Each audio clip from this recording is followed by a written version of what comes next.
Hello everyone, welcome to my live stream. My name is Denise Hutchins and I'm broadcasting to you from Studio Mikarts. Our charity of the month is Best Friends Animal Society, and you can help me help them help the animals by donating to our fundraiser here on Twitch, visiting their website, which I've posted in the chat, or simply by watching my streams and bringing your friends, because I'll be making my own donation at the end of the month based on my unique viewers count. If you enjoy today's stream, please support my creative work by becoming a Twitch subscriber to remove ads and get cute emotes, joining my Patreon for illustrated postcards and prints in the mail, or sending me some creative fuel through Buy Me a Coffee. Links to all these can be found in my Twitch About section. Today is Thursday, which means it's time for illustration, and I am back to work on my 2025 Christmas card. I've been working on this all week. This is day 3, and I have all of these different thumbnail sketches that I've done. I really want to make the gingerbread idea work, but I realized that by trying to force that, I might be excluding other good ideas. Because there's also this idea that I like and it has hardly anything to do. This was meant to be a gingerbread house, but it's so far away that you can't really tell. Anyway, and when I was looking at these thumbnails earlier, I had that same conundrum that I was having yesterday, because I really like sort of like this idea with like ribbons framing the scene and just the gingerbread pets being arranged nicely like this one here. I also had the idea when I was just walking by when I saw my sketch here. This is great that I left it out. Just see it in passing.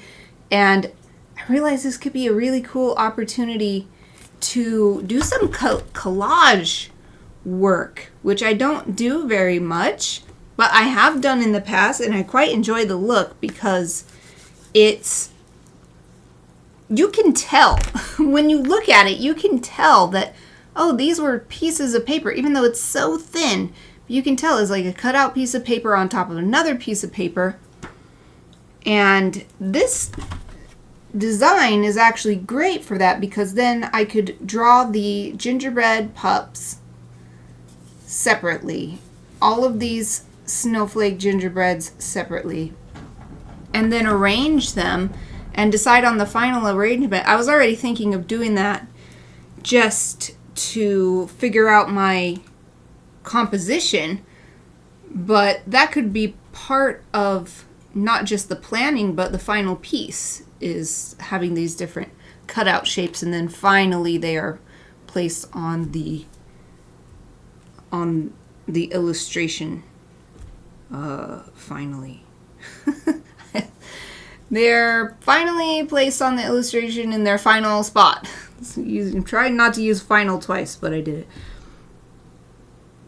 Another thing is, it's possible I could do the collage in Photoshop as well. It doesn't have to be a physical collage, but I love the physical collage look because it's got that little bit of shadow. You can just tell, you can see that it's raised up. So that's an idea that came into my head as well. That's why it's nice spending multiple days working on this stage of the project, because I can come up with more ideas if I have time for the previous ideas to percolate and merge and new ideas to emerge. So now I'm just looking again at all of my thumbnails that I did.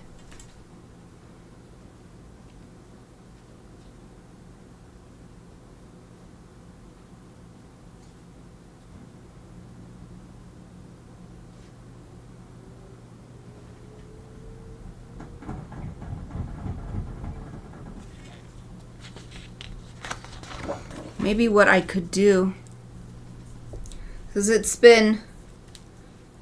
felt like I have to either choose storytelling, like with this image, or I can choose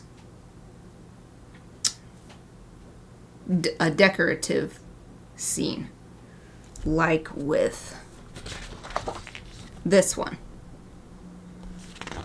But maybe I could combine those two concepts. So if I have this one where the gingerbread pups are catching gingerbread snowflakes. You know what? I realize I'm not looking at my Twitch chat. Okay, I'm still the only one here. Good. I could combine this with some of these more decorative elements. So it could be a scene showing the pups enjoying catching snowflakes. But it could also have ribbons and evergreen boughs and things around the edges.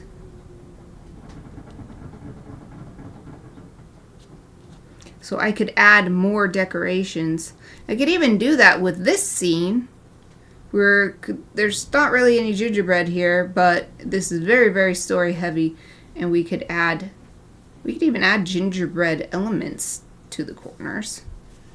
I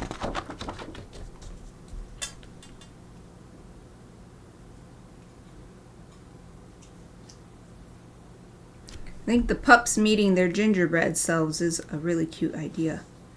It's always hard to figure out how to do it for a greeting card. Not saying it can't be done, but I feel stumped when I look at it.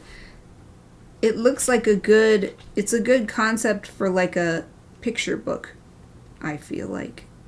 Because then you can have more images to tell the story instead of just a single one. With my greeting card, I'm telling a single story, or I'm conveying a single message, basically. Although a picture is worth 1,000 words. But I have that single moment in time to convey what I'm going to convey. And then I also had to just keep in mind so with this one, for example, we've got the real pups on this side and then the gingerbread pups on this side. But the real pups is all you'd see when you first pull the card out if you pulled it frontwards. With the front facing you. Because it'll be folded in half. So you wouldn't see the gingerbread pups until you looked on the back.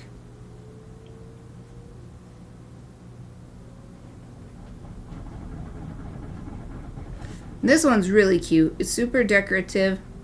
It's got the hot cocoa marshmallows and then the pups, gingerbread pups, emerging from that. And then just some decorative ribbons on the top.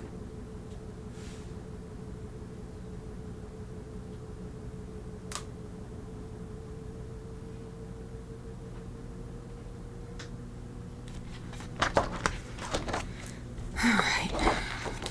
Well, let me try some of these other ideas I had, like adding more decorative elements to the sketches that I liked the most.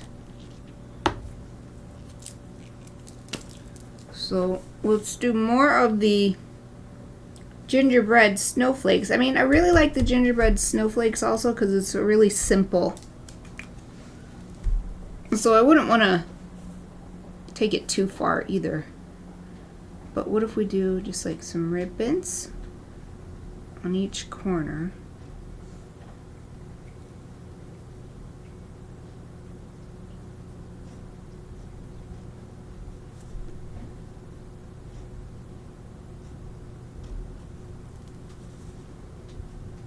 Like as if the scene is a present itself. We'll have a ribbon down here too. That way on the front and the back there's a ribbon.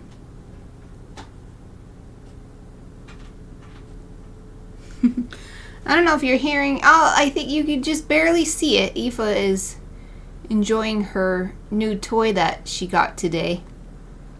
The pups had their nails trimmed by the at-home, we call it pedicure, because pet instead of ped.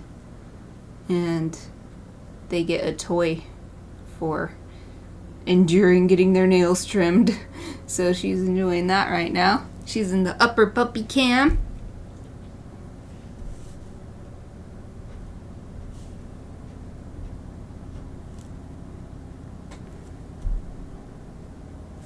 Alright, so it's like wrapping the scene in a bow.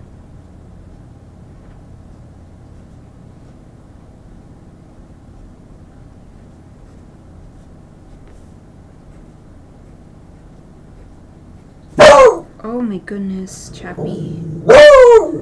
Let me let Chappie out so that she won't be so startling. Out you go.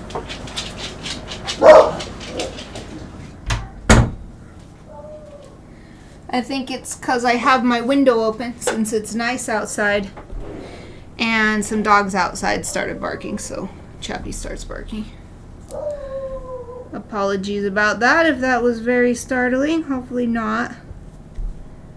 That's just what happens when you have pups for coworkers. Okay, I've got my ribbon decorations.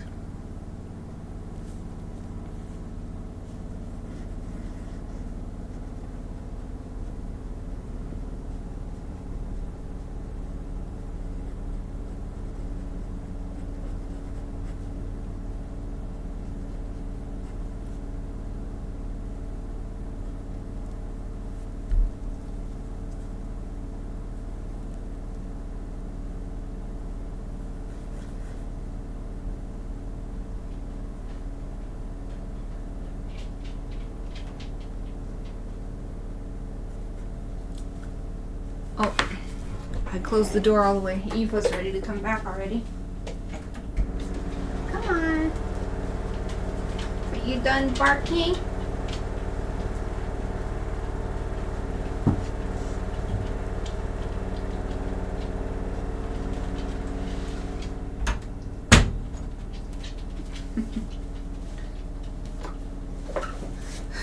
You can really see Eva's head, well, her neck.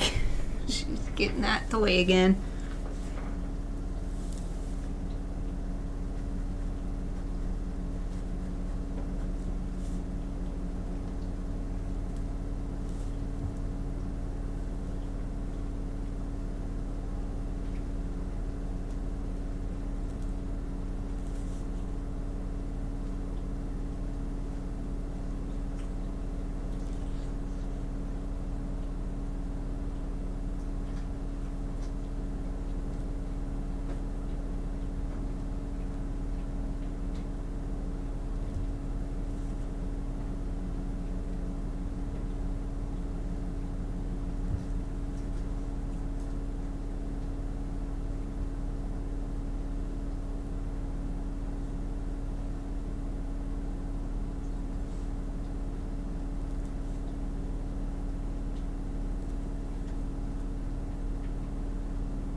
This does have some interesting possibilities because beyond the ribbon, I could potentially do a different color or just let it be blank. So if we have the background be the darkest part again.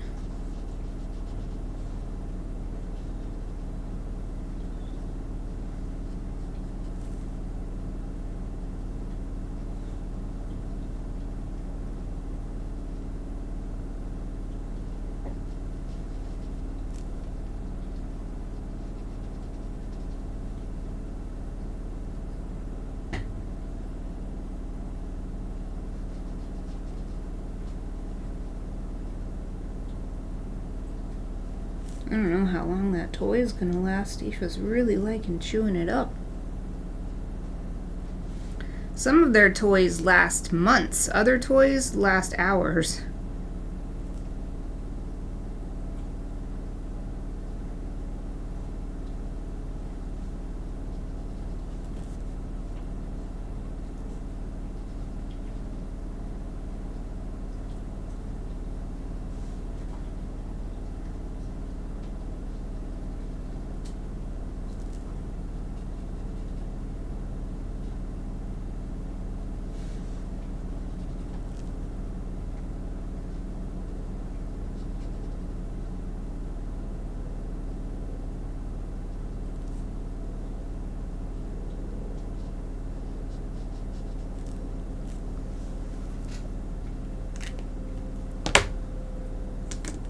So maybe the ribbons would be the next darker color. Like a dark red or something.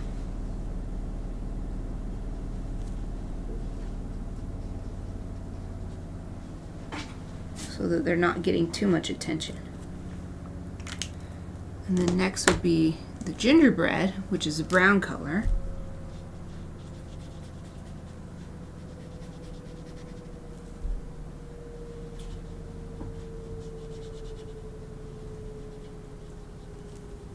And all these snowflakes would be gingerbread too.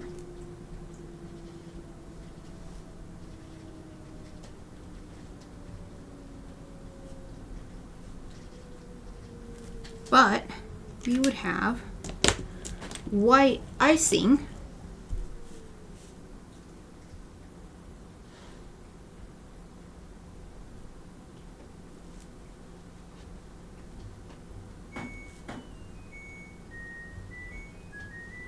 There's the laundry's done. I love my singing washing machine. Singing washer and dryer.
And we might even have little highlight details on the ribbons. Maybe some gold trim or something like that.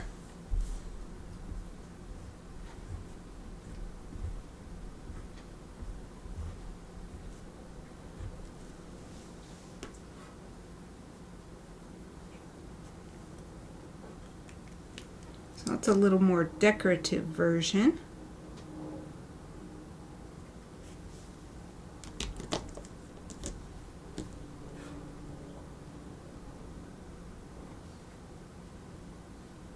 But that's just decorating on two corners. There's not really much going on, so we could add a little bit more around the whole edge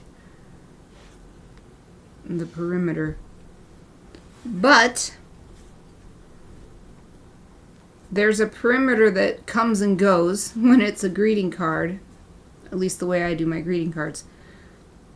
So that line down the middle is a perimeter edge when it's closed, when the card is folded. So it can make it feel unbalanced if it's all on the three edges here but not in the middle. But we don't want to divide it in the middle because we want it to be that when it's opened, it's a full seam. Aoife, you're not eating that toy, are you? You're only chewing it, right?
Thinking about what I want to work on next. What do I want to try drawing next?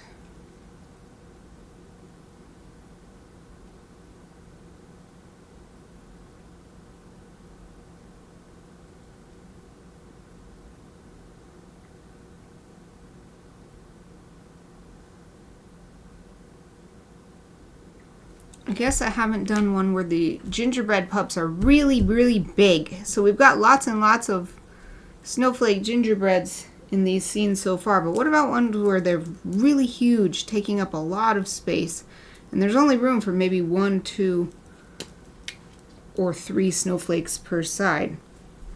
Let's try that.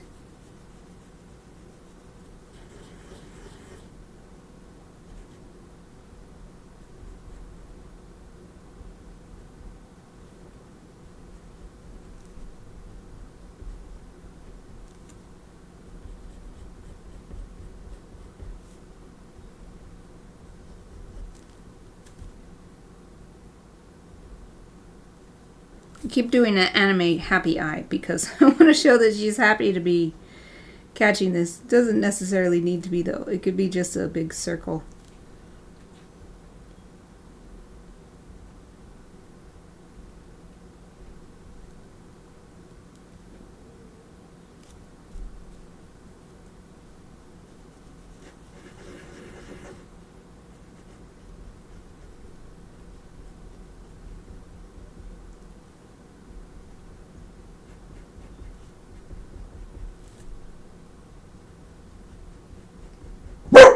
Oh, she's barking again. The naughty, naughty, naughty Chuppy. Chuppy, don't be naughty girl. Don't bark. Okay, you're going out and I'm not letting you back in. Out you go.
Alright, I kind of like this. Just see what it's like with no decoration, just see the contrast. We don't have to make the background the darkest thing either. We could do it the reverse way too. There's so many options.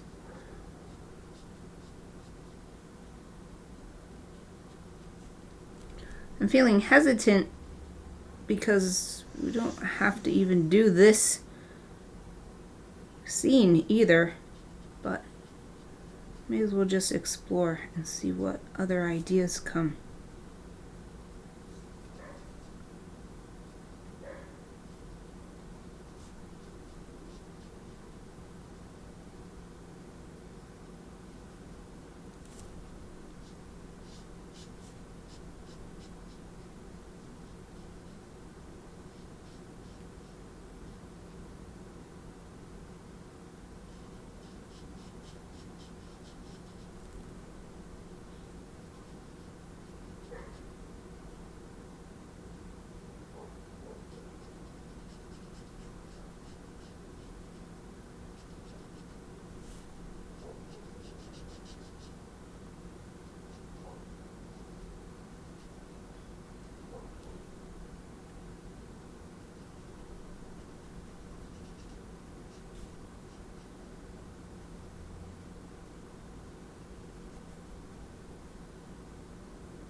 have another idea. I like the ribbon look. I like having that extra decoration on this scene. So I'm gonna try adding more ribbons and have the bows be at the top. One on each side.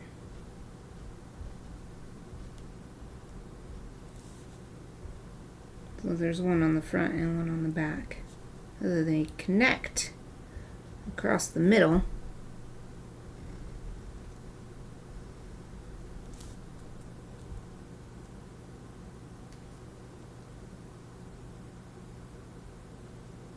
What do I want to do on the edges though?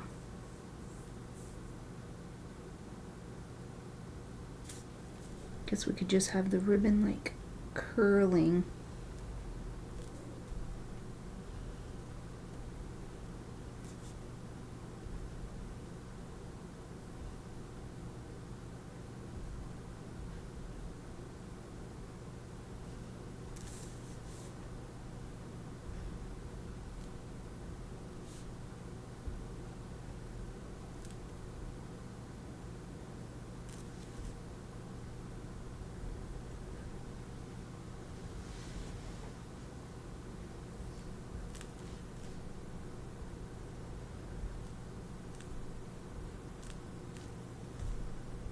Maybe something like that.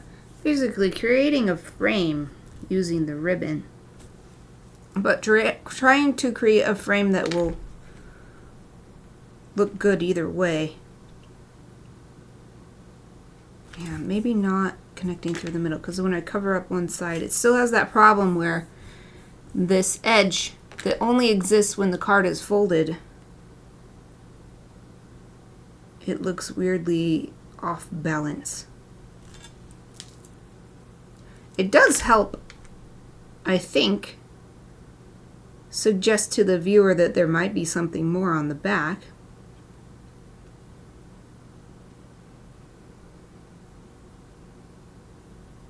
So it's not necessarily a bad thing. But I would like to create something that looks good no matter which side, whether you're looking at the front, the back, or the whole piece together. So let's try another one. I'm going to have the ribbons go up out of the seam.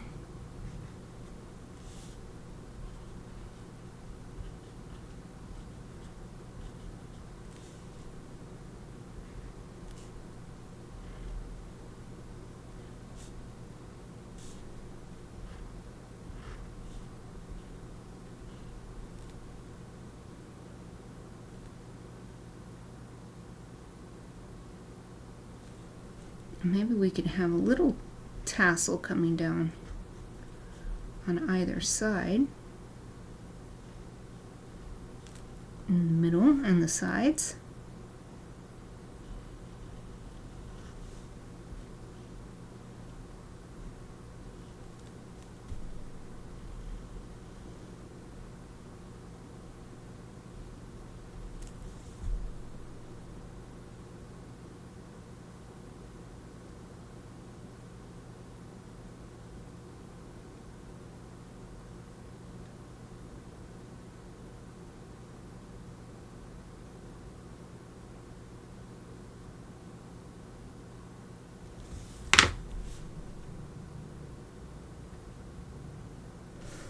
But that breaks it up. Okay, let's try again.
I like better what I did first, because drawing it this way where each front and back half has its own little bow hanging down, that helps make it so that if you cover up one so that you're only looking at the front or you're only looking at the back, then it does look like its own thing, a complete scene. But then when you look at them together, it looks like a pair of scenes, not a single scene. But this one, I feel like it works because you cover up one and it's got just one corner decorated with the ribbon. And then you cover up the other one. It's the same story. It's a different corner though. And then when you're looking at the full piece, it just looks like the whole thing is wrapped up together. Not that you're just looking at a set of images. It becomes a full image. That's what I want it to do. And by just having it on one corner, this middle edge that appears when the card is folded and disappears when the card is opened, it doesn't cause any problems when you're just looking at one side or the other.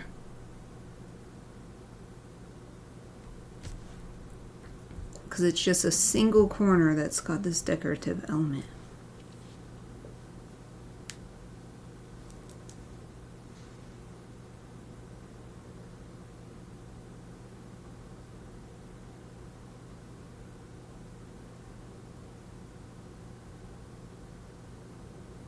So I think the only thing that's still bugging me about this is that I have the ribbon tassels falling down here. They're also falling down here. It makes sense because gravity feels like it should be coming down this way. But then that leaves a big open white triangle here, but hardly any open space at all on the bottom corner. Realize that you're not really seeing what I've done. Let me show you what I've done so far. So these are the couple from yesterday, and this is the first one I did today, and this is the one I like the best so far. So you can see how there's just this huge space compared to over here. And then here's the other ones. This is with much bigger gingerbread doggies, no decoration, and these are my attempts to try to make more intricate decorations, but not getting the look that I wanted. But I think I'll just go with this one, and maybe we could try drawing the pups bigger, because there's so many gingerbread snowflakes. The pups are the focus here, but we do want to leave enough space that they have room to breathe. So let's try it again. And so maybe I will just try not putting the tassels on, so that would solve that problem.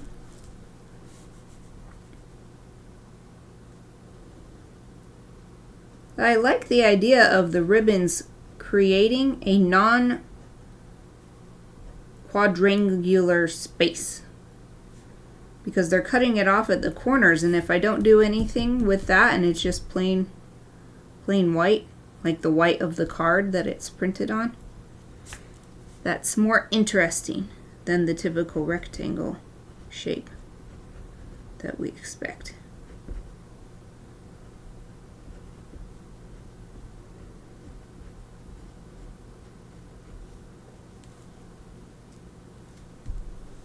So what if we do bigger gingerbread pups?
Doing this as a collage will be great too, because it's so hard to decide where the snowflakes should go, and then I put one down and I'm like, dang it, that's too close to this thing or whatever. And if they're all just cutouts anyway, I can keep arranging them until I feel satisfied.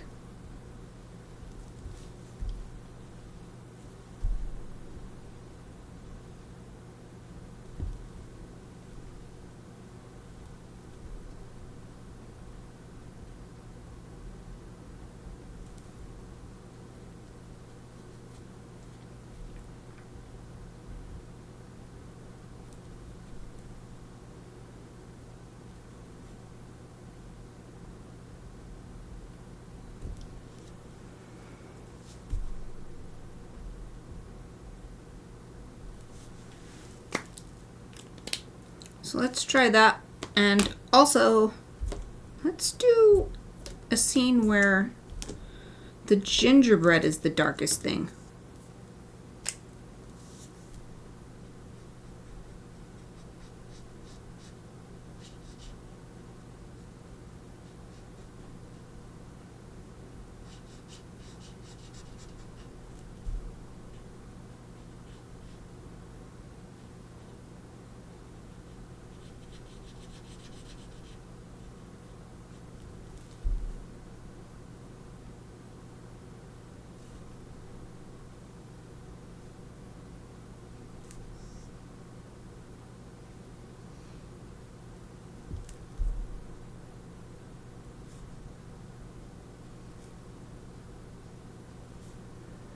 I think that maybe it won't work quite as, or won't be quite as strong an effect with this border thing. But I could make the background, it doesn't have to be white, it could just be a lighter color than the gingerbread. So maybe the ribbons could be the next darkest thing.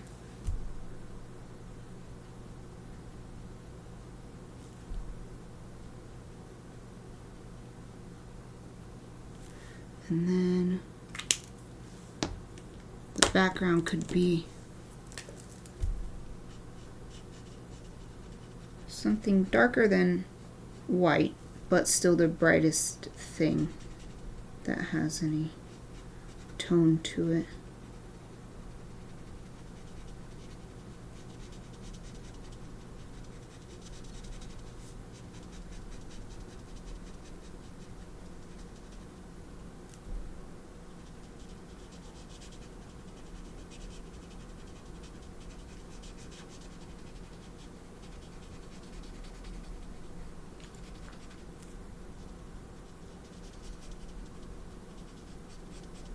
And it doesn't have to be done this way. This would also, done this way. I'm not expressing my thoughts fully. So what I have been doing is this sort of white border icing thing, which I really like on gingerbread cookies, but there's another way that people decorate gingerbread cookies, which is with big sections of icing, and it's even colored. That would be an opportunity to do that here, because we could have, oh, Chappie's not in here, but she has, let's see, find a picture of Chappie. She has a black and tan coat, so we could make her look more like herself. So if she was, if the background was a really dark color and then we did black and tan on Chappie, she would kind of disappear into the background, but this is an opportunity for her to stand out more. Let me get on my Photos app. Find a picture of Chappie.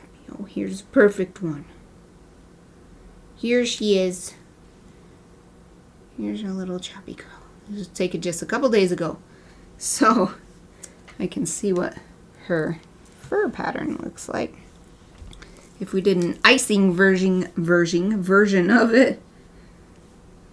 So it's like go down her nose and then around her eyes, but she's got those nice little brown eyebrows, and then she got the brown patch on her cheek and down on her neck, and then on her chest, and then the rest is black. So we did something like that. We could show her black and tan pattern. We could also do the black nose for her and for Aoife. And then we could do a black eye for Aoife.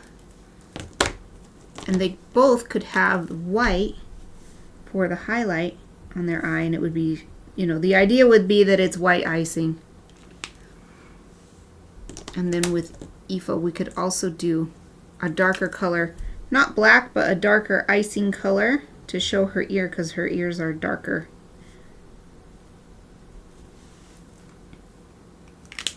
And then we could still have white for maybe give Aoife a little smile. And could still do little outlines. There's all kinds of ways to decorate a gingerbread cookie.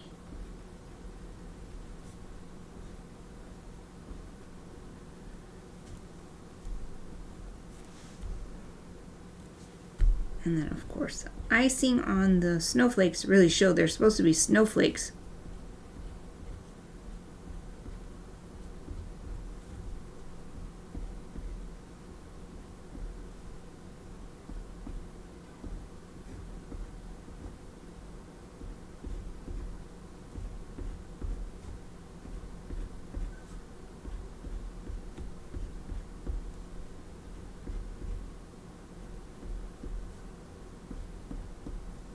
And then again, the ribbons might have some lighter areas, either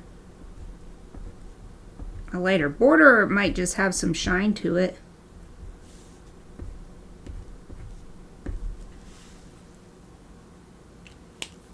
I actually really like that a lot. It looks so good with being able to show Chappie's black and tan pattern. And then the sizing I like a lot more too, having their heads be bigger. Their cookie heads. What does it look like covered up?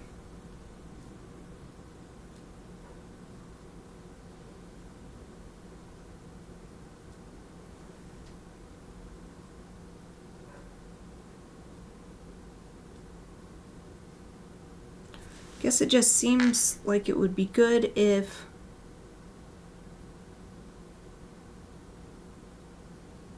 maybe I can really emphasize the snowflakes that they're interacting with, either by making the other ones even smaller. I was trying to make them small, but they didn't look that much smaller. Or I could just put extra detail into these ones or something.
Liking this one so much that my brain is just like, okay, how do we make this happen? And I'm already thinking of how to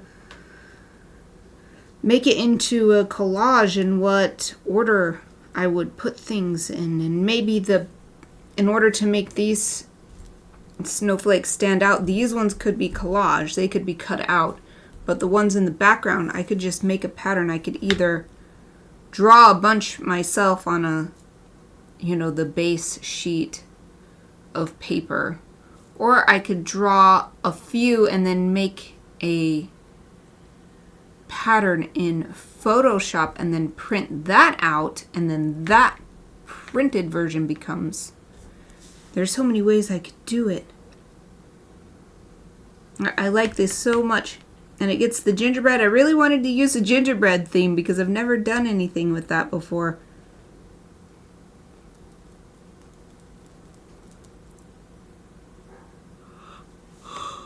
And I do still really like this one. But it doesn't really show the pups or that it's anybody in particular. It just tells the story of, you can tell it's probably a couple dogs just because of the way they're running around, but who it is doesn't really come across. So I could use that for something else. Use that idea, keep that tucked in the back of my mind. This one shows my pups, and it's been my thing for a long time to depict my pets on my Christmas cards. So that's another vote in favor of this one. So if I was going to, let's see, where's my notebook? I'm going to try sussing it out. Let's see. Make some space.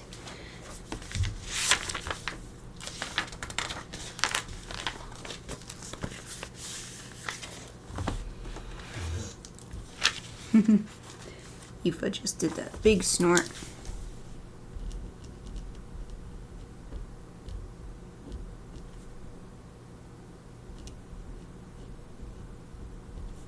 It's the 25th. And it is Thursday. I like dating my entries in sketchbooks and journals and stuff, so that when I look back, I can see the progression of things.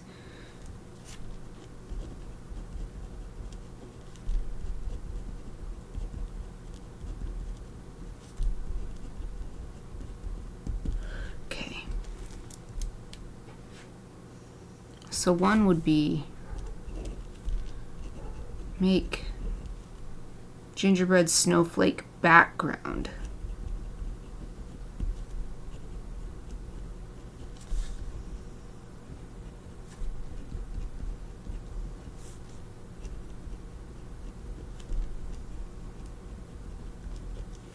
And there's a bunch to think about for that because I just have this generic gray color. What is it? You know? Is it a countertop? Is it a plate? Is it like a wooden kind of like a wall or a platter or something? So I have a bunch to think about just for make gingerbread snowflake background. But that would be step one.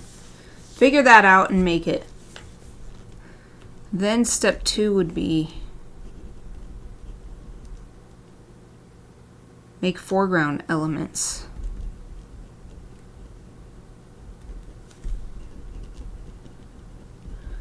And that includes a 2x snowflakes, B gingerbread pups,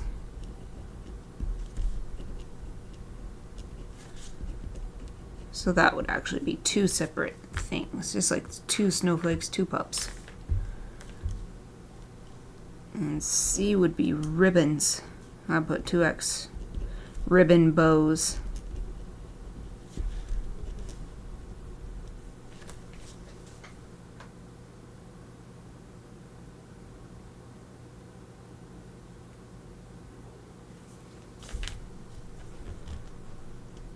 Three would be cut out foreground elements.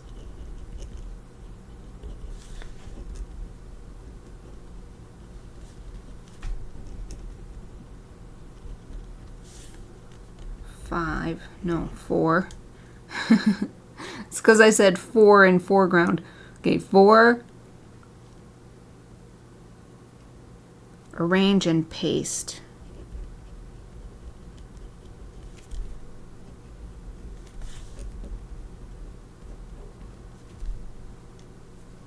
Foreground onto background.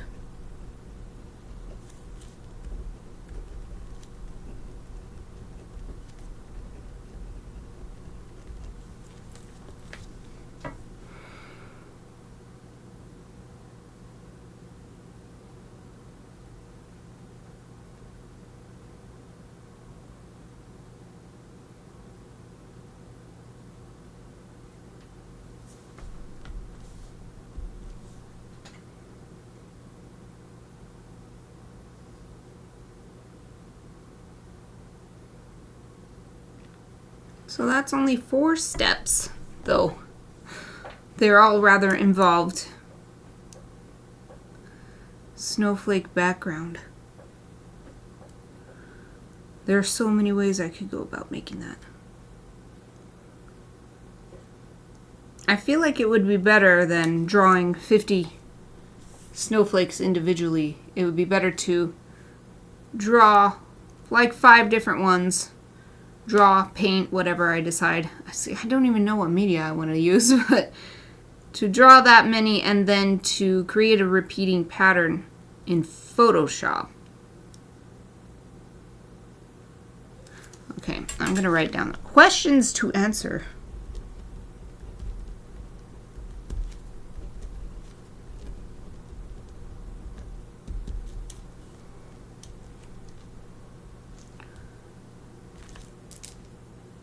What is the background?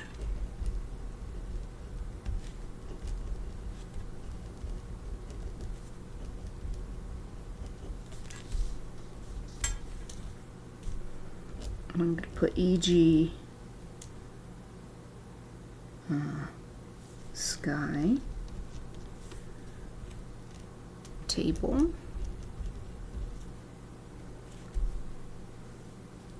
fabric,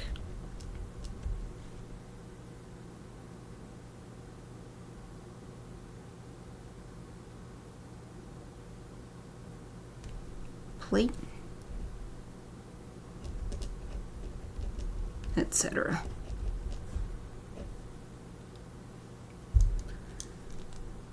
Next question. What media?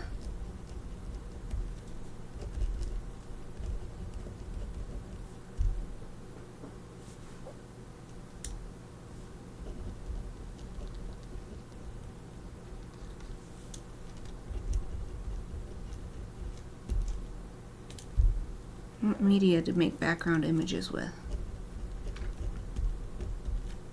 And I guess this would apply to the foreground images too, because I'd like them to look the same. And the EG could be watercolor.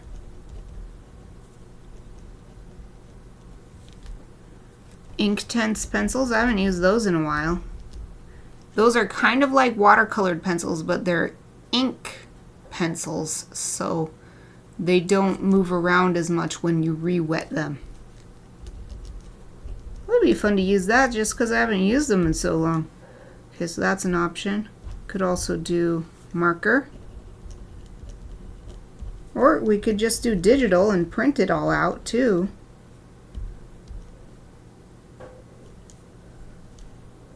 Those are some examples. What other questions were coming to mind? Oh yeah, how to make snowflake pattern.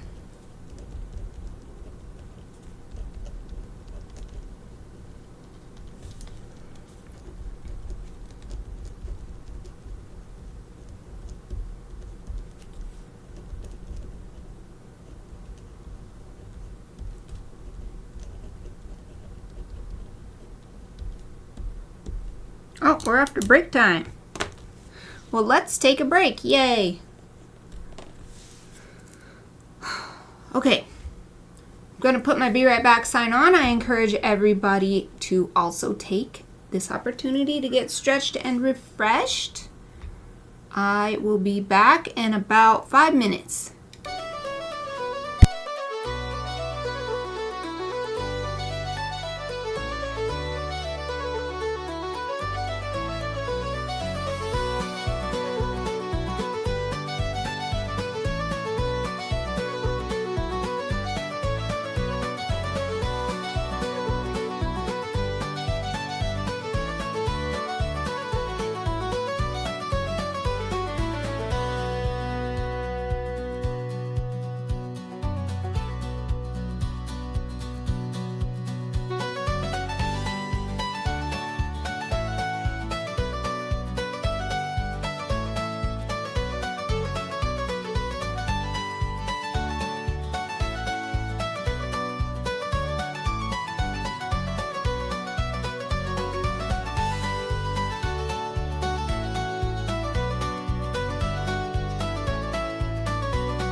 everyone, I'm back. I hope you had a great break. Let's get back to figuring out how to make this illustration reality. I was working on these questions that I've been thinking up. So all of these first ones have to do with the background, make the gingerbread snowflake background. And I think that was all the questions I had. So the next was make foreground elements. So I guess it's the same kind of question, what media to make foreground elements with.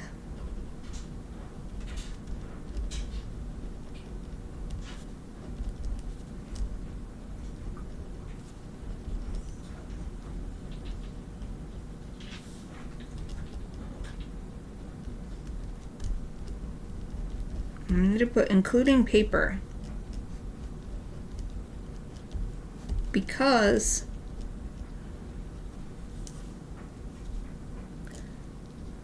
the watercolor paper I like to use is really thick, so it's not actually that great for collage because it's so hard to cut through to cut the element out. So it actually might be better to, I mean, I do like the idea of the thick paper because that shows more of that raised effect when you've got your collage put together.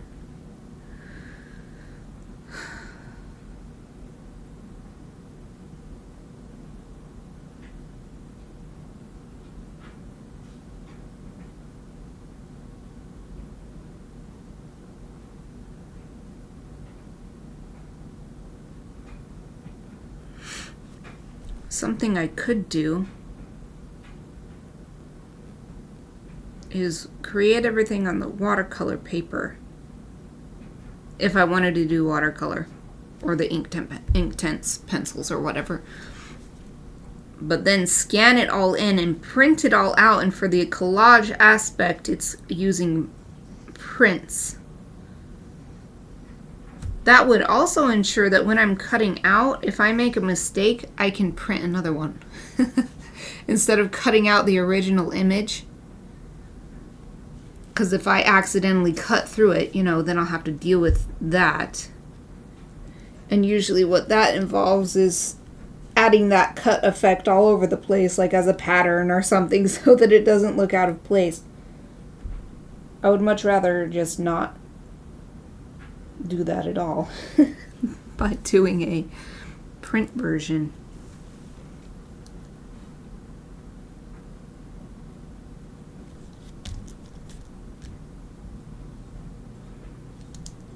Foreground elements includes 2 snowflakes, gingerbread pups, which is also 2 ribbon bows,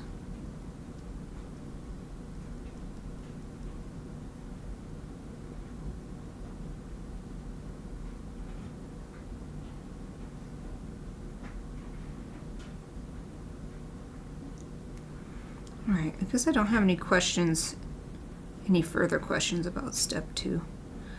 Step 3, cut out foreground elements. So I guess I'll put that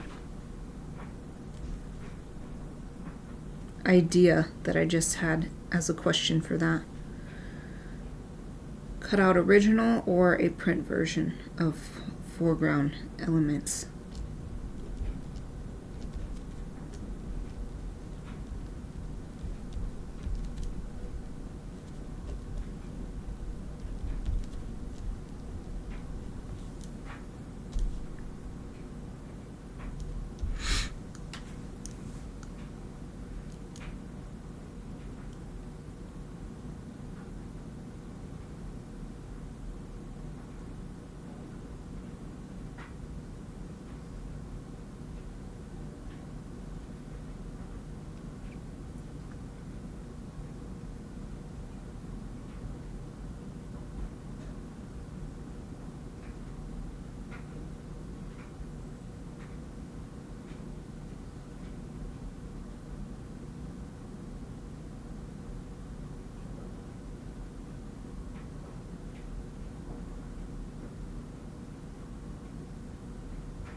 So I realized I have a little conundrum here.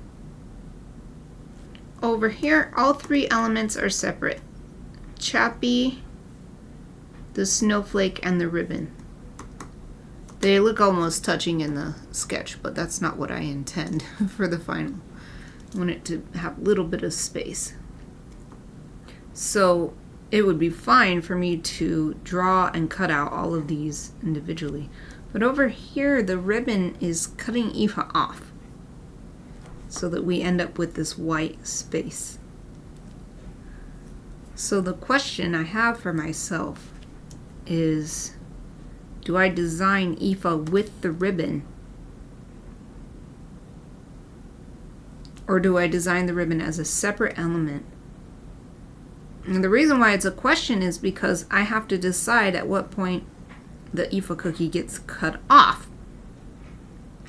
Because I need to stop drawing there. And if I'm pasting these layers of paper on top of each other, here I could end up with 3 layers of paper, or even more if I decided to do a separate piece of paper to ensure I get this nice white element here, this negative space. So that would be its own piece of paper, just blank paper of the same texture as the rest. So I could end up with 4 layers of paper here potentially, including the background. And that will look different than over here just 2 or 3 layers of paper.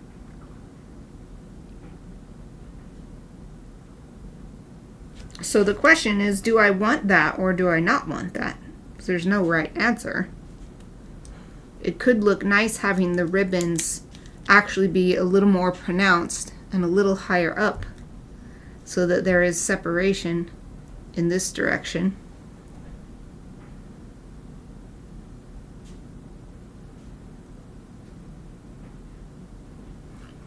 They would also be more positionable. I could choose what angle to put them at.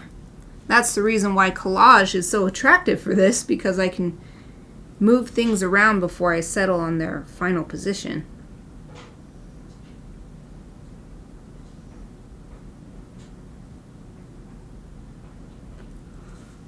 Alright, so that's a question that I need to answer.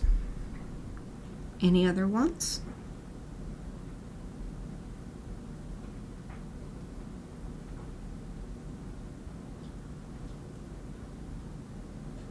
I guess I'll consider about the white corners.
This is so much easier to deal with when it's just drawing it on a sheet of paper, drawing everything together. There's a lot more to think of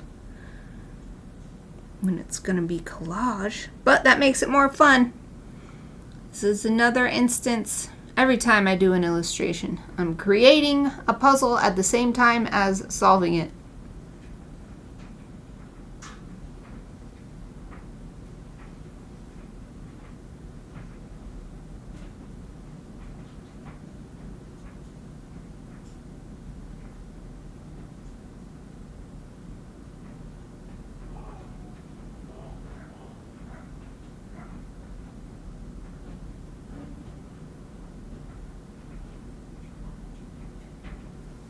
Alright, question for my final step is what to use for paste.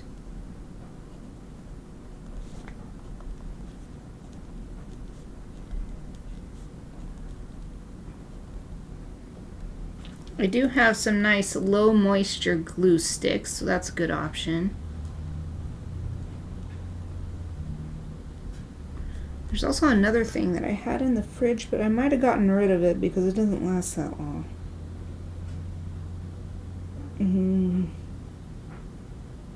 So we did a big fridge clean out a few months ago. Well, in any case, I have the question on the sheet.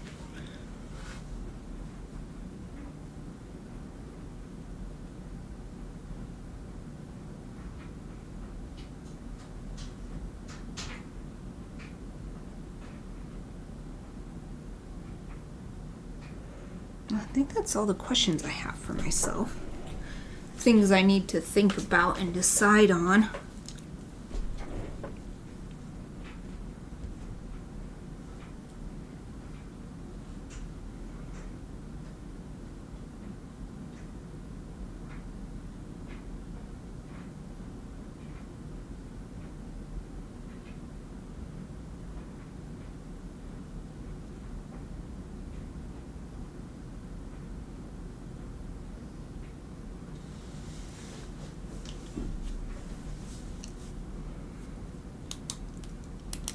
Just realized I don't know if I ever held this up so you could see the final little sketch. This is what I decided I'm gonna go with.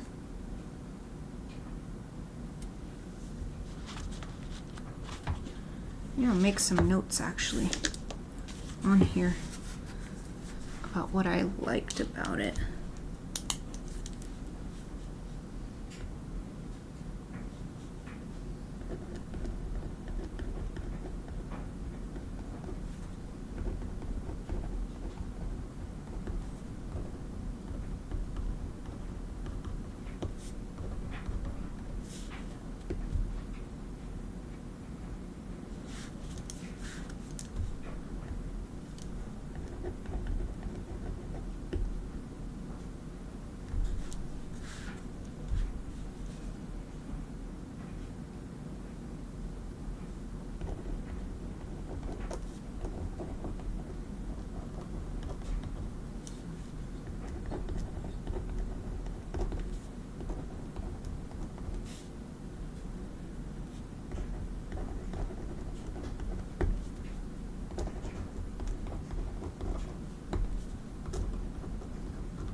I just wrote that I want the background to have an overlay or something so that the white icing on the snowflakes isn't as white as the stuff in the foreground. That way it will sit farther in the background.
here I'm thinking about these white corners. I like them because I think it's fun to not have it be a typical rectangle shape, but that's not necessarily the most effective thing for the entire illustration. So I can try some different things. I could try leaving this snowflake background pattern visible, or I could try having it be a different color, like maybe it's wrapping paper color or something like that.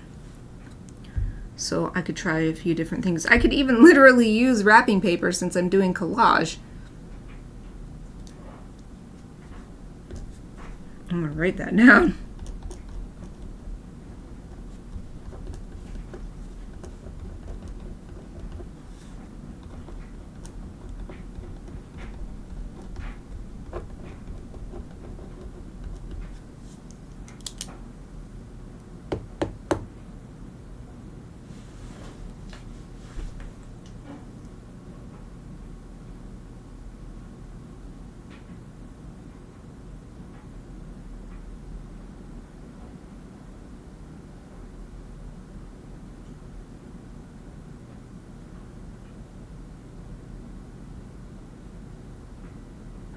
I didn't mean it to look like the Aoife cookie is balancing the snowflake cookie on her nose, but the more I look at it, the more I like it. I think it looks really cute.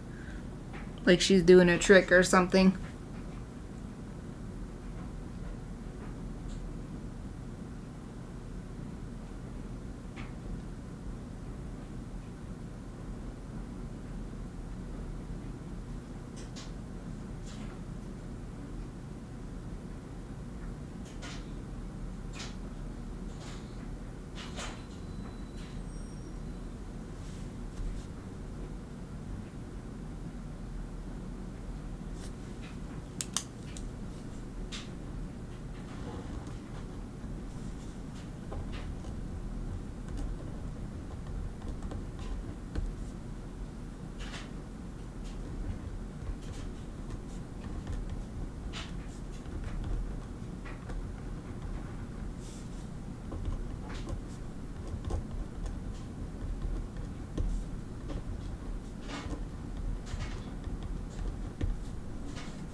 Here, I made a note to myself to move Chappie in a little bit so that her ear isn't getting cut off by the edge.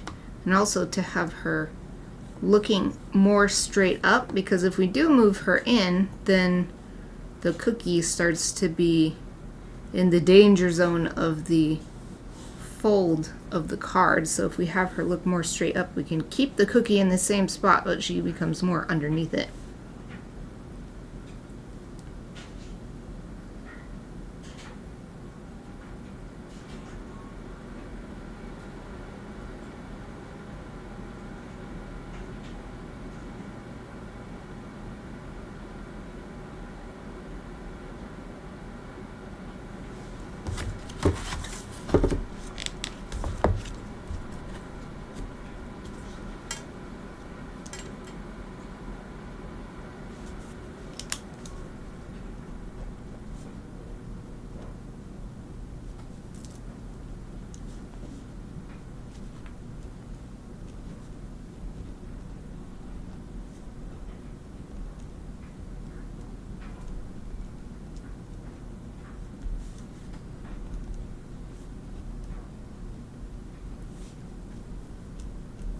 I'm creating a list of stuff for me to do to move forward with this. First item was get some reference images of the pups looking from the side, looking up, so that we can gingerbreadify them.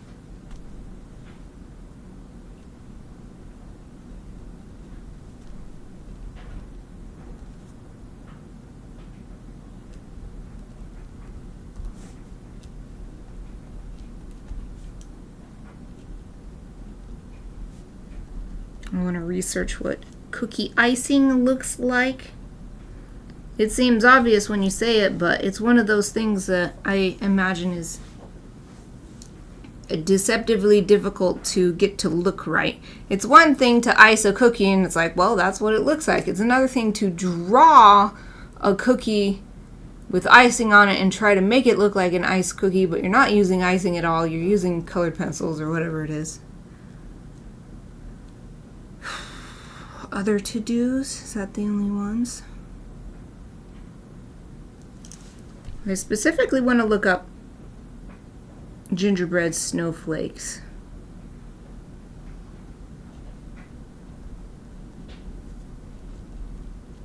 Because I know I've seen some really pretty intricate ones, and that would be nice to do. Actually, let's make a note of that. Nice to make the main ones more intricate.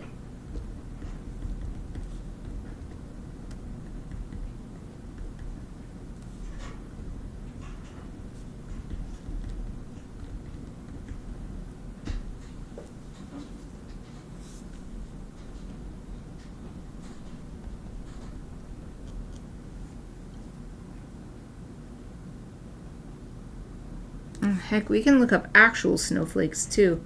So we're not just copying someone else's interpretation of a snowflake into a cookie. We can look at a snowflake and make our own interpretation as well.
Okay, let's answer some of these questions. Let's make some decisions. What is the background? That's the first question. So let's look up just some pictures of gingerbread and see what people arrange them on. We'll put gingerbread cookies. I gotta go to images, otherwise it's shopping. So you've got like a wooden tabletop, a lot of wooden tabletops. Here's also like granite countertops with a bunch of sugar sprinkled on it as well. It's actually a nice look.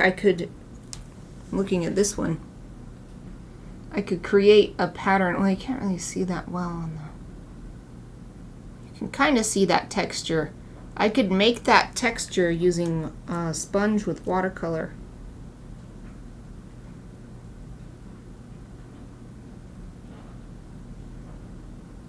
Here's some crinkled brown paper.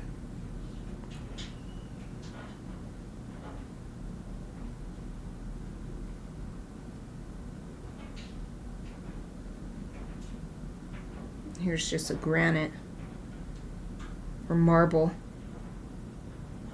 Something. Could be anything. I don't know if it's a countertop, if it's a cutting board.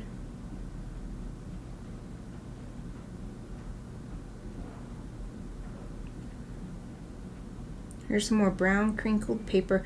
I'm really liking this actually. The cool, I don't know if that's marble or what, but that cool color contrasts really nicely with the warm, spicy brown of the gingerbread.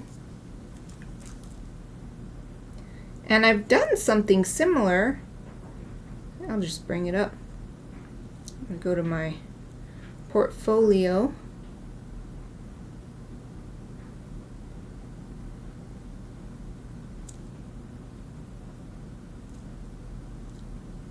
can type the address. Go to the portfolio and then we'll scroll down to... So I've actually done that before and I liked it quite a bit with my Kiki Pie illustration. I have this gray countertop as the background. It's just a pattern. And I created that with a sponge with watercolor as well. And then it's a nice contrast to the warm pies. So it's the same kind of idea. It's a baked good. And it ends up with that warm brown color. So let's just do that. I like that idea. And I don't know if I can get back to that picture, but I'll try the search again.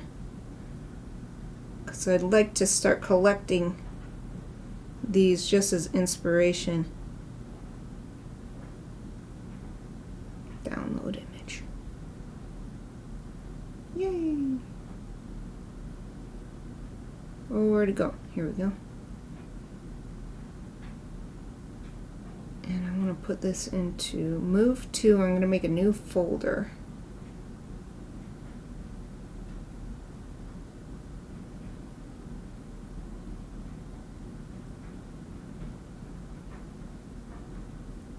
And we're going to call it 2025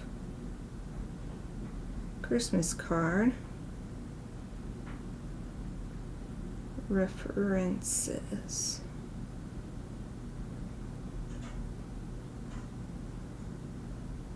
Boom. Okay.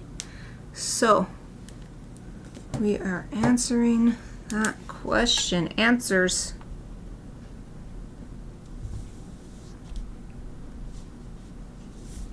Wow, I didn't mean for it to be, but the answer is like right on the same line across from the question.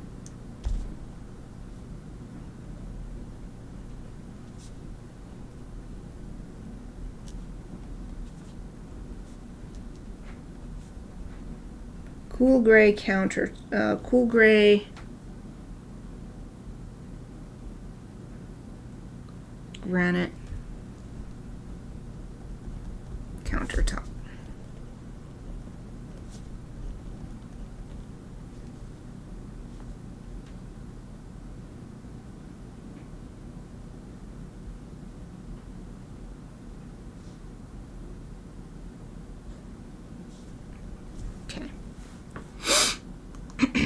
What media to make background images with, e.g. watercolor, ink, tints, pencils, marker, digital. What did I use ink tints pencils on last? I've not used them in so long, I kind of want to use them. But I also have, I just saw this, I have not used them yet.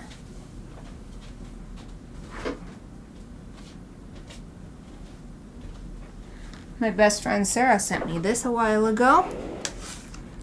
A set of woodless watercolor pencils.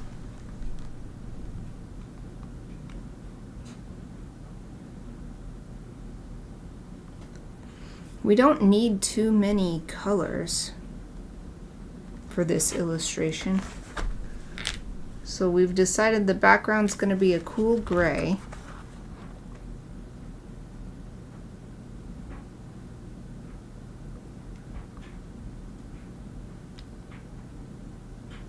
This may even have been a Christmas present.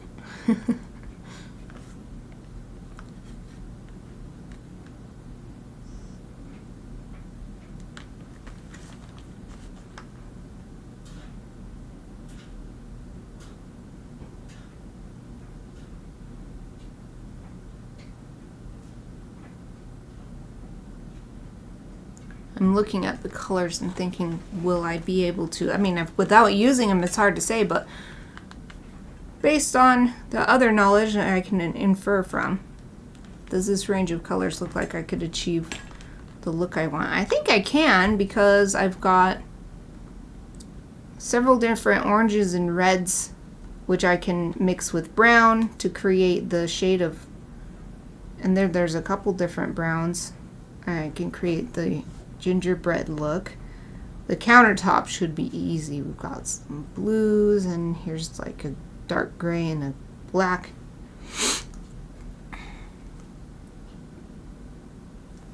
And then for the pup's details, I think we could do that. So we've got black for Chappie, this darker brown for Aoife's dark brown ear. And then the ribbon, I was imagining it just being like red. And there's definitely plain old red. There's also these more purplish reds over here too. And then orange, which is an option for mixing to get a different hue.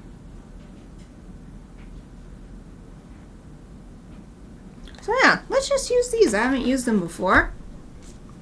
That'd be fun to do something different. I'm already doing something so different with the collage, different from usual. So, background made using watercolor pencils.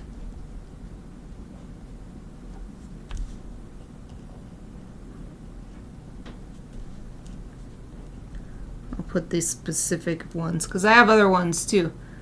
Arteza Woodless.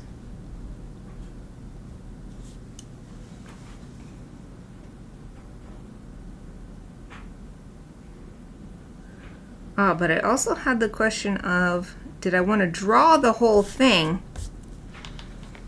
Or did I want to draw a few things?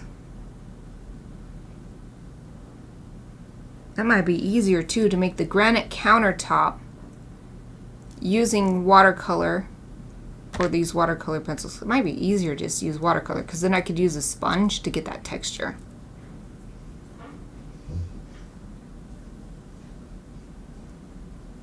Yeah, let's do watercolor pencils for the cookies.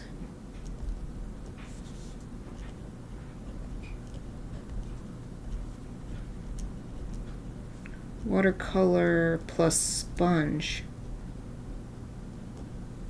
for countertop.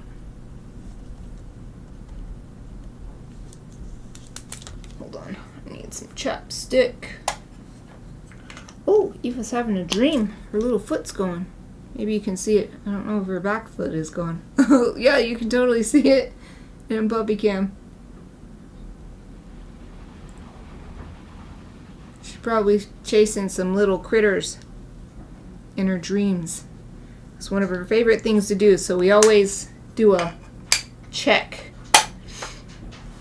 to make sure that there's no little critters in the backyard that she could get. We chase them away before she does. Okay, so we'll have the background. So this will be for the cookies in the background, but for the countertop, we'll just do watercolor with sponge. That will be separate. And then Photoshop to create cookie pattern on countertop. So I won't draw every single cookie necessarily. I mean, maybe I will, but they will be put on digitally and then we'll print that out and that will be the background.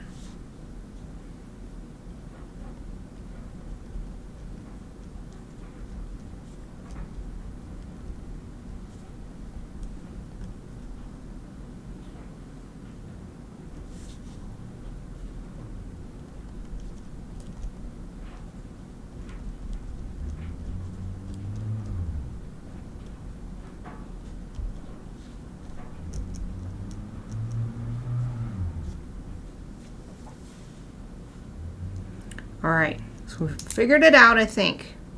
What media, so not just what media, but what process, because we had to think of that too at the same time. So the background will be made using watercolor pencils, the Arteza Woodless. For the cookies, watercolor, just regular watercolor from a tube, which that's what I have, plus sponge for the countertop, and that'll be its own sheet. So I'll make the cookies on a separate sheet.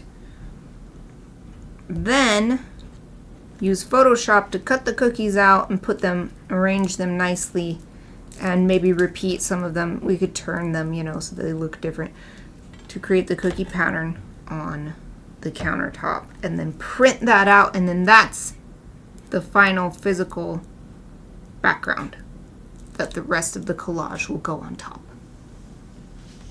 Okay, that was a lot longer than our first answer. Next one is how to make the snowflake pattern all, oh, okay, so I answered that. How to make snowflake pattern all physical, physical plus digital. I decided that. So, perfect. It's actually the right amount for how long the questions are. The next question is what media to make the foreground elements with, including paper. So, we'll use the Arteza Woodless on watercolor paper.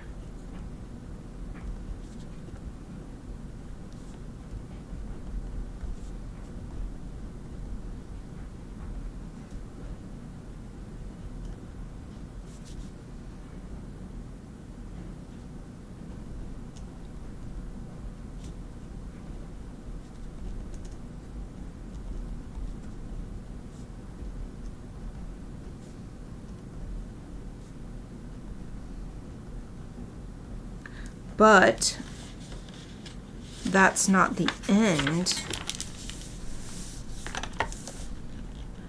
Then scan and print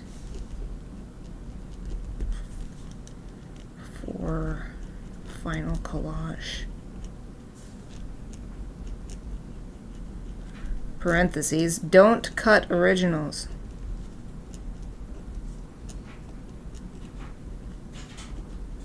That way, if something goes wrong, they're still available in their intact form.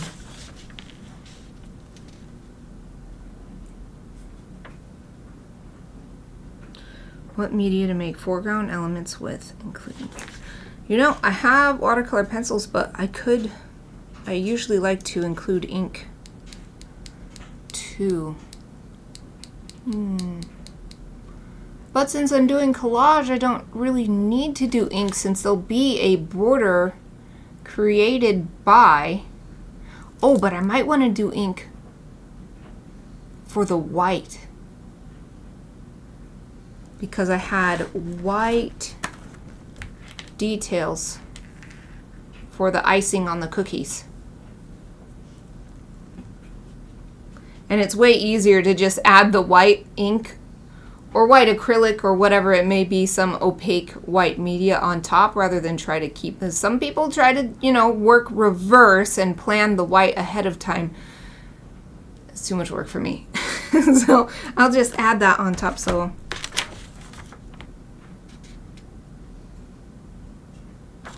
I'll just add that as another sentence.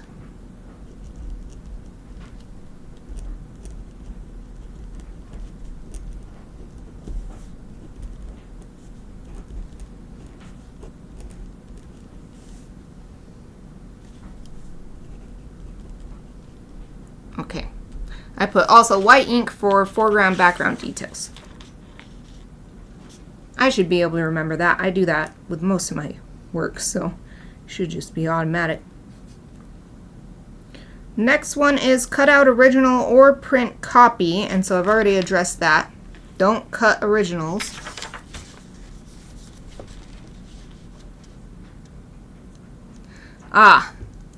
This is an interesting one to think about. Should the ribbon be separate or part of Aoife's design? So what I'm thinking of is this ribbon down here, because the layers of paper will be visible.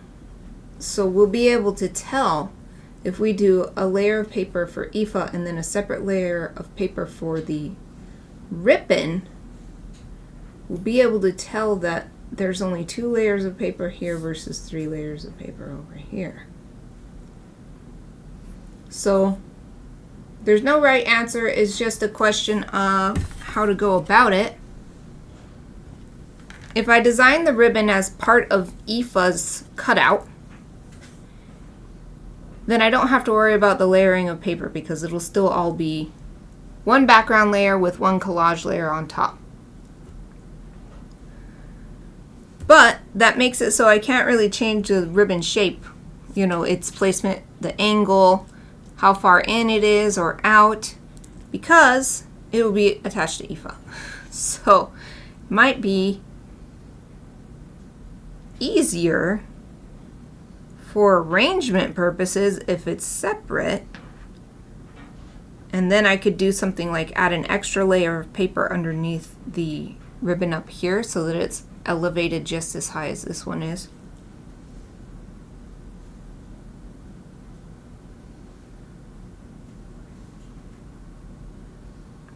That's the question I have to answer now.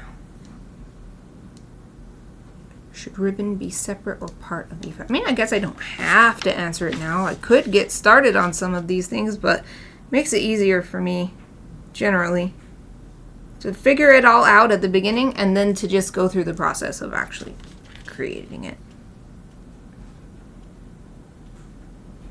Should ribbon be separate or part of IFA? And I do like the idea of the ribbons actually being elevated, because then we'll have a little bit more depth. I mean, not as much as what my hand is doing here. This is just for illustrative purposes. But you can tell that little millimeter difference.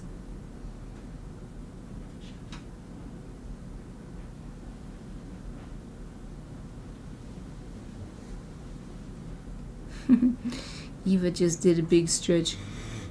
Oh, and a big snort. Her head's hanging off. The bed is so big that she's on, but she's still hanging her head off of it onto the ground.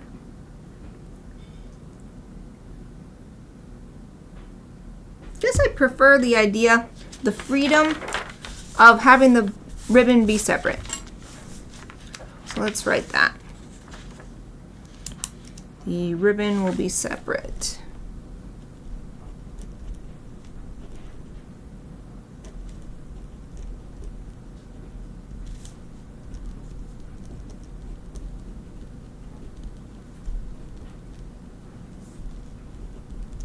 I'm going to write the benefits of that to allow more freedom to adjust composition.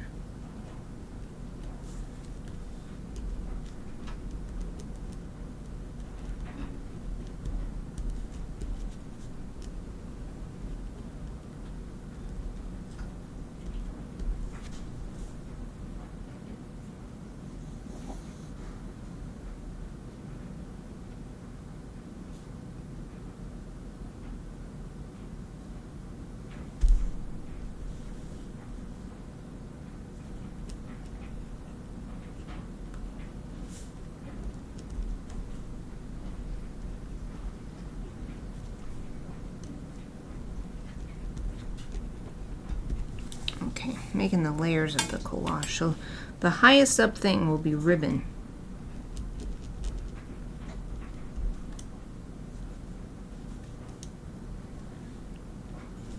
Then I guess we could have those white corners. At least right now they're white, they're just blank. They could be that spacer paper that I need for this side.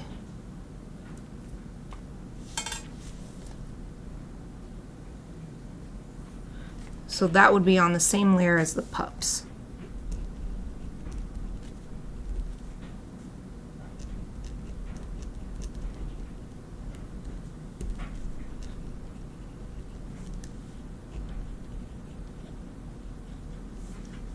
So I've got pups. So ribbons are the highest layer. Next is pups plus additional corner paper. Oh, plus main snowflakes, the ones that the pups are interacting with.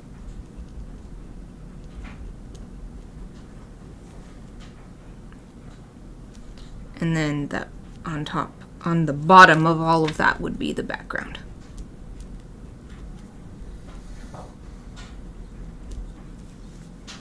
Oh, it's exactly break time again. Yay!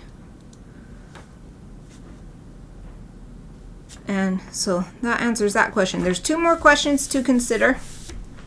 But let's take a nice 5-minute break Gonna put my be right back sign on. I encourage everyone else to also take this opportunity to get stretched and refreshed. I'll be back in about 5 minutes.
everyone, I'm back. Took a little longer than I intended because I really wanted a snack, so just finished eating. Then a delicious corn snack. It's the Love Corn. It was the sea salt one.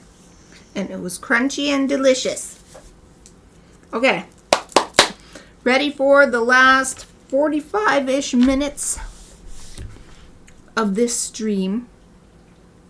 It feels like we're getting to a really nice stopping point too, because this is the last illustration stream. I mean, tomorrow's going to be illustration, but it's a different project because it's Chibi Friday. So I'm going to be working on my Chibi Friday project. So it feels like we're getting to a really nice stopping point for the week here. So we had 2 more questions to answer. White corners, cut out and paste on like other foreground elements. Include with the bows, cutaway background pattern.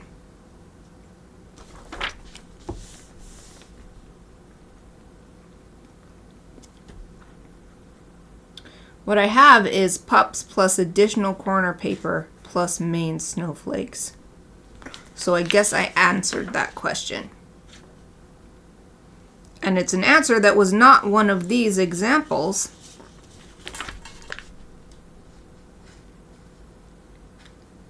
Because I have it include with the pups, so it could even just be part of Eva's design. Although, how do I know how far down to make Eva's design? Well, in any case, I have it on the same layer as the pups, so I think I can figure out the details of how to make it work once I actually get there, because I'm not sure how it's gonna actually need to be cut or layered until I get to that point and I'm messing with the paper. Oh, Pichu, hello! Merry Xmas! Oh, thank you. I love that little vegan H1 elf. It is going well. I was considering whether to start this now or to try to squeeze in a Halloween illustration, but my projects always take so long, I decided that now is the right time to start my Christmas card so that it's actually done in time for Christmas. Because I hate rushing. That's like my theme for this year is no more rushing. So I'm giving myself plenty of time. So it's going great. I don't know if you've been able to see what I've been working on all week. I'll show you real quick how far we've come, because we're almost done with this prep, the brainstorming, research and brainstorming. So we got all of these different thumbnail sketches done with different ideas for what the card could be, and a few more on this last page. I end up going with an iteration of this one, which here I did lots of different versions with different elements, different organization of the light, mid, and dark tones. And now I'm working out the details in my written process journal. So this is where I also did my word association, brainstorming, and these were my ideas written out in words, and that's what I used to do my thumbnail sketches. And now I'm answering my own questions. Oh man, that sucks. I had pink eye when I was a kid, and that really sucked. Hope you have some medicine that helps with the itchiness. Also, hopefully laying in bed most of the day, hopefully that will help it heal faster, because that was not a good memory from childhood when I got pink eye. I got pink eye from someone in school. So I hope you feel better soon. Sending you healing vibes. This little dancing pumpkin is adorable too. Pumpkin dance. That's so cute. Okay, what was the next question? I think there was only one more question. What to use for paste? Let's just use I I've got these low moisture glue sticks, which are great for collage because low moisture means it's the minimal amount of wrinkling that will happen for the paper. So use glue sticks to paste.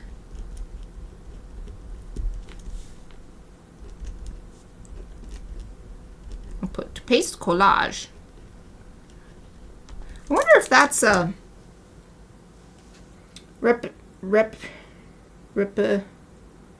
repetition. There's a term for when you're using two words, they mean the same thing, but one comes from a different language. I'm looking up what collage means. What's the origin of collage?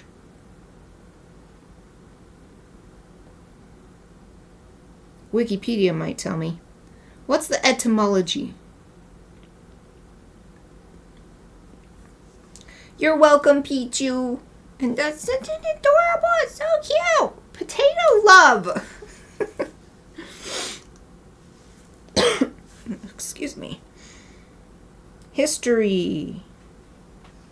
What is the origin of the term, though? This is cool, though. Techniques of collage were first used at the time of the invention of paper in China around 100 AD. Oh, paper's only been around since 100? Since around the year 100? That's not very long. Wow. I did not know that.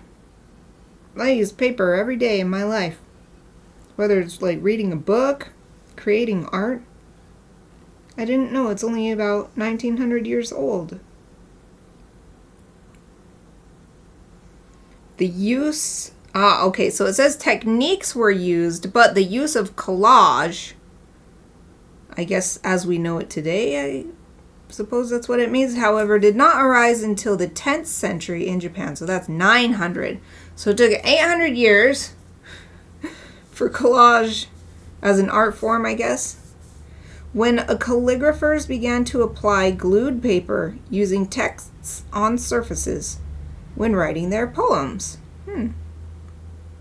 Some surviving pieces in this style are found in the collection of the Nishi Honganji Temple, containing many volumes of the Sanju Rokunin-kashu anthologies of waka poems.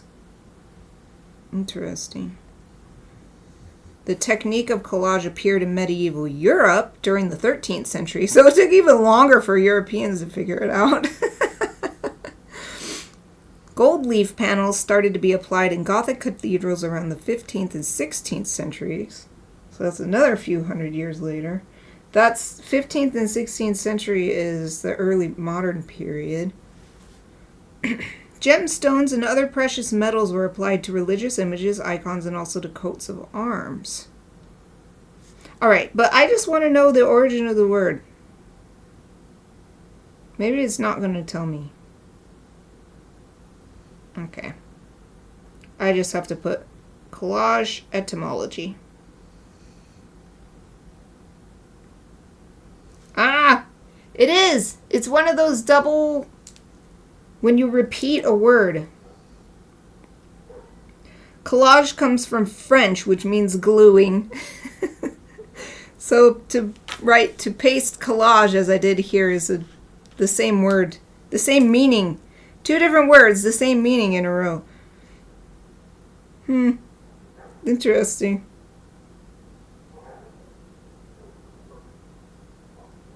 Collage means gluing.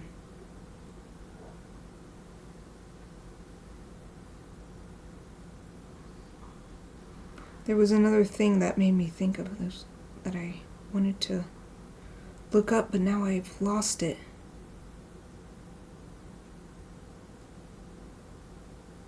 So that means actually I have three words: glue, paste, and collage, and they all have the same origin.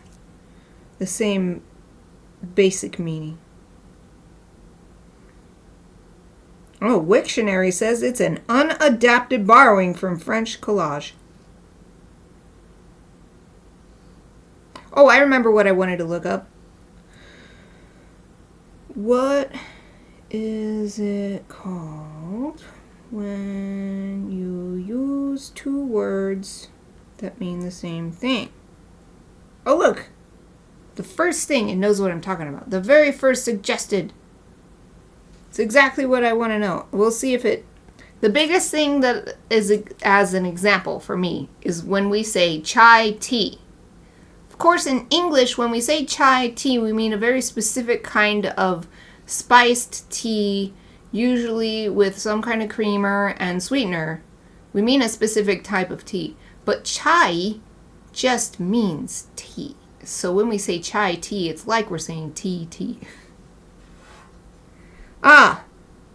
Tautology. Let's go Wikipedia again. Wikipedia is my favorite. Here's a page. Tautology, language. In literary criticism and rhetoric, a tautology is a statement that repeats an idea using near synonymous morphemes, words or phrases, effectively saying the same thing twice. Tautology and pleonasm are not consistently differentiated in literature. Like pleonasm, tautology is often considered a fault of style when unintentional. Intentional repetition may emphasize a thought or help the listener or reader understand a point. Oh, maybe this isn't exactly it. Because this says some logical tautologies like boys will be boys are conflated with language tautologies. But a language tautology is not inherently true, while a logical tautology always is. Maybe this is not what I'm thinking of. Examples. Oh, maybe it is. Convicted felon. A common English phrase. All felons are convicted by the definition of felon. That's not something to laugh about, but I never considered that before. It's true. What? We don't need that convicted. You take that part off.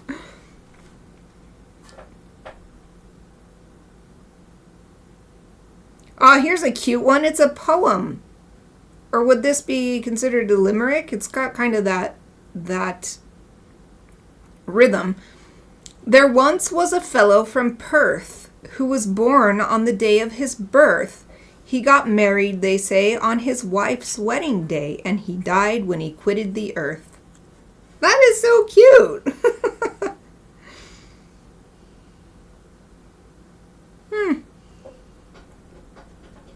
I don't know if this is the same. Same idea. It doesn't have chai tea. Let me see if I add chai tea as an example in my search.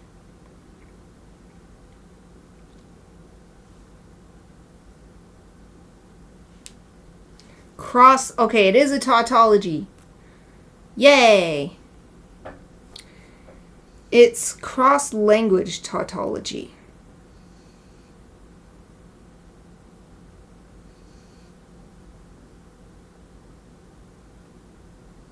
Oh, maybe that's what pleonasm, so Wikipedia came up again. So here's pleonasm. I don't know if I'm pronouncing that right. This little pronunciation thing doesn't help me. It's like learning a whole nother language. I just need a button where I can click and someone will read it to me. So I'm just doing my best here. Pleonasm, from ancient Greek, something. To be in excess. Makes sense. Redundancy in linguistic expressions such as black darkness, burning fire. The man, he said. Vibrating with motion. It is a manifestation of tautology by traditional rhetorical criteria. Pleonasm may also be used for emphasis, or because the phrase has become established in a certain form. So that's probably the chai tea thing. Tautology and also the convicted felon thing. Tautology and pleonasm are not consistently differentiated in literature. That's what it said on the other page. Usage. Most often, pleonasm is understood to mean a word or phrase which is useless, cliched, or repetitive. But a pleonasm can also be simply an unremarkable use of idiom. It can aid in achieving a specific linguistic effect, be it social, poetic, or literary. Pleonasm sometimes serves the same function as rhetorical repetition. It can be used to reinforce an idea, contention, or question, rendering writing clearer and easier to understand. Pleonasm can serve as a redundancy check. If a word is unknown, misunderstood, misheard, or if the medium of communication is poor, a static-filled radio transmission, or sloppy handwriting. Pleonastic phrases can help ensure that the meaning is communicated even if some of the words are lost. Oh, that's good. I love that. Because for the most part, I feel like people just use it as a point of criticism. Oh, we're saying tea twice when we say chai tea. We're so stupid. That's the kind of vibe that you get. But this has all kinds of reasons why it's actually good. To make something really clear. Among other reasons. Like artistic reasons or whatever. Idiomatic expressions. Some pleonastic phrases are part of a language idiom, such as tuna fish, chain mail, and safe haven in American English. Oh yeah, like we would never not say chain mail, so that's interesting. They are so common that their use is unremarkable for native speakers, although in many cases the redundancy can be dropped with no loss of meaning.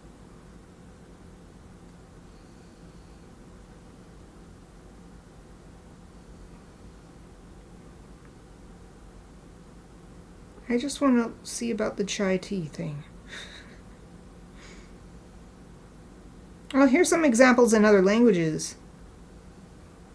They've got examples in French, Portuguese, and I'm not going to try to pronounce them because I have not studied these languages, so I have no idea. But they've got Romanian, Spanish, and Turkish here.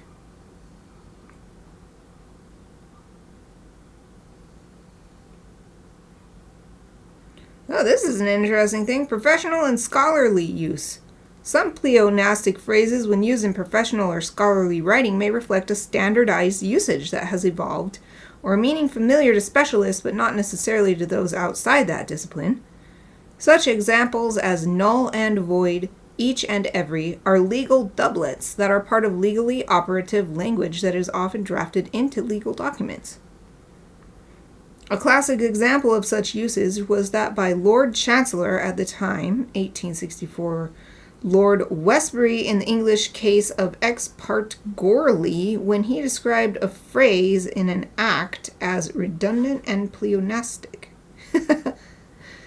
This type of usage may be favored in certain contexts. However, it may also be disfavored when used gratuitously to portray false erudition, obfuscate, or otherwise introduce verbiage, especially in disciplines where imprecisions may introduce ambiguities, such as in natural sciences.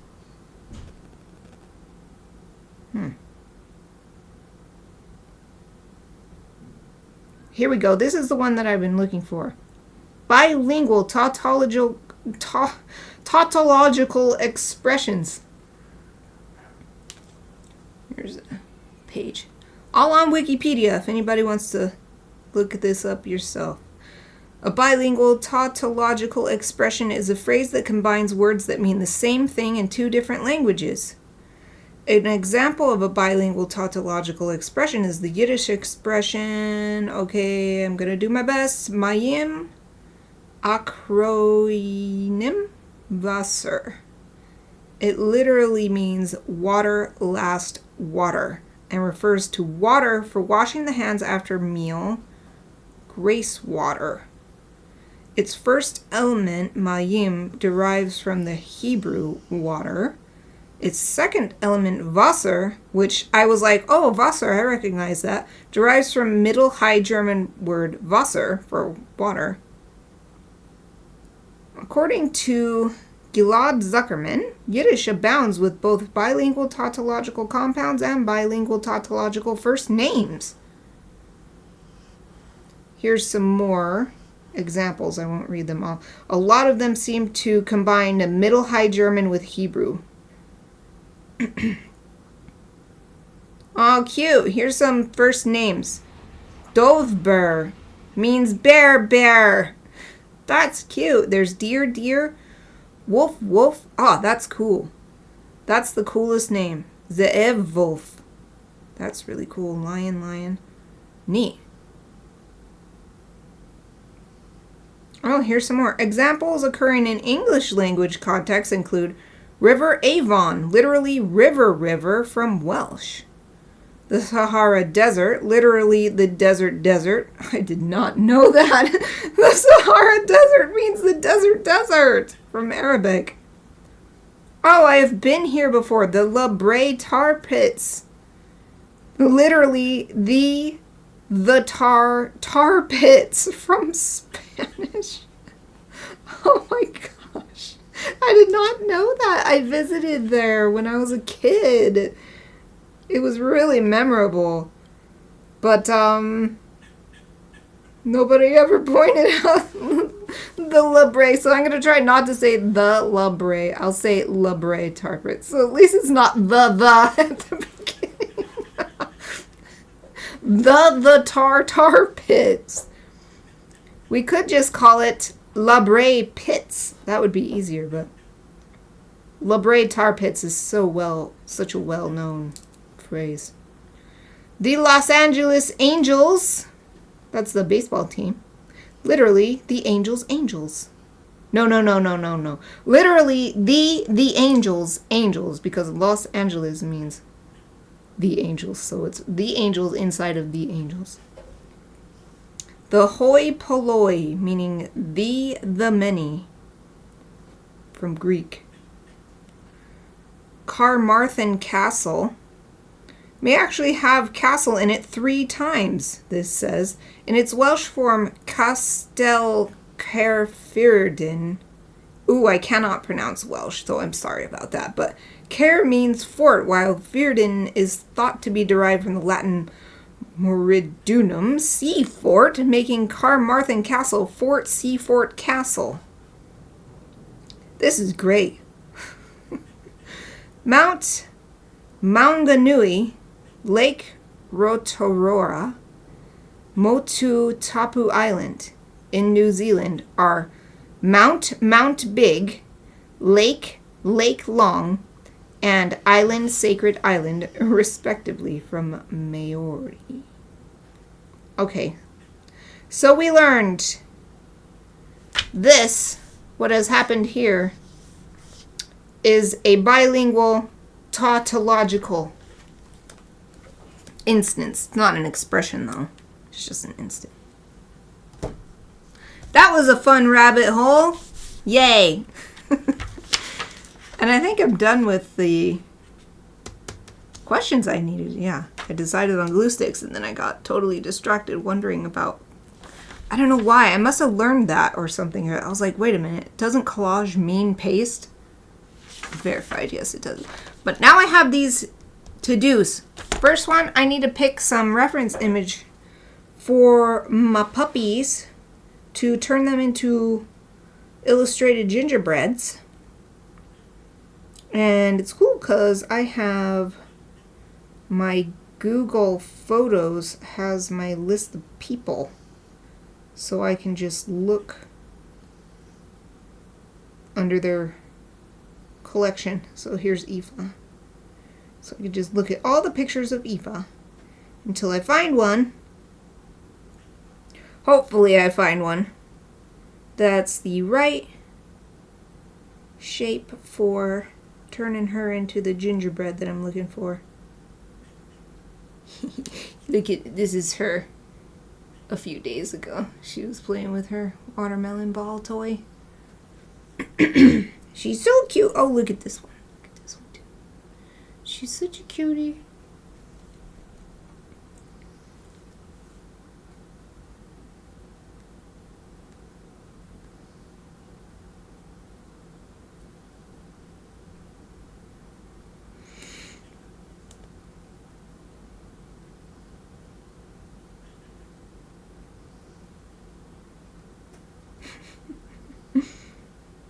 She's so silly sometimes. Look at this picture. She's looking over at me. That's my foot in the bottom of the picture. Look at her face! That's not the gingerbread face, but it's just too cute not to share.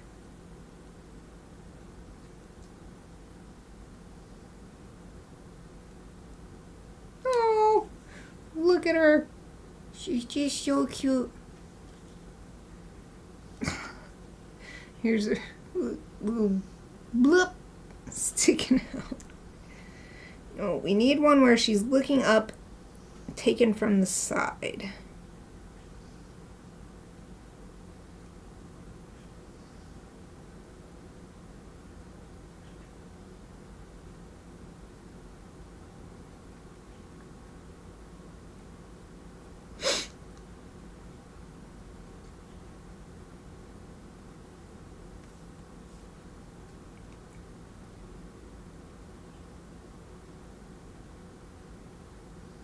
Oh, this one would be great, only we're looking at it from the front. Need it from the side. I might have to just try to take a reference photo.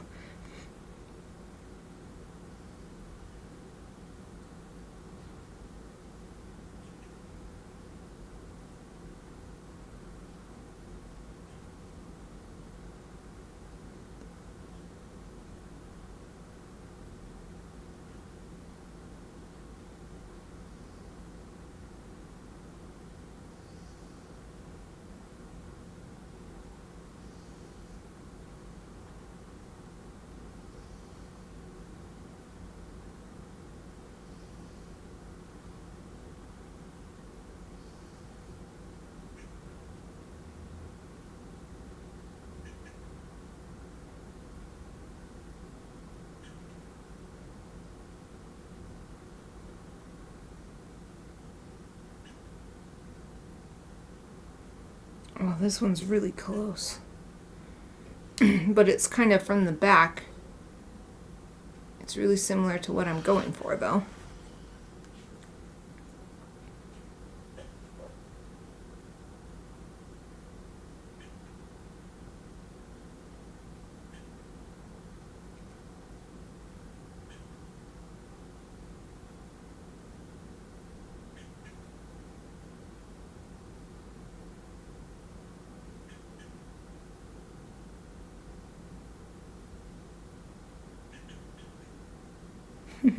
Not sure if the microphone is catching it, but there's a squirrel saying whatever squirrels say,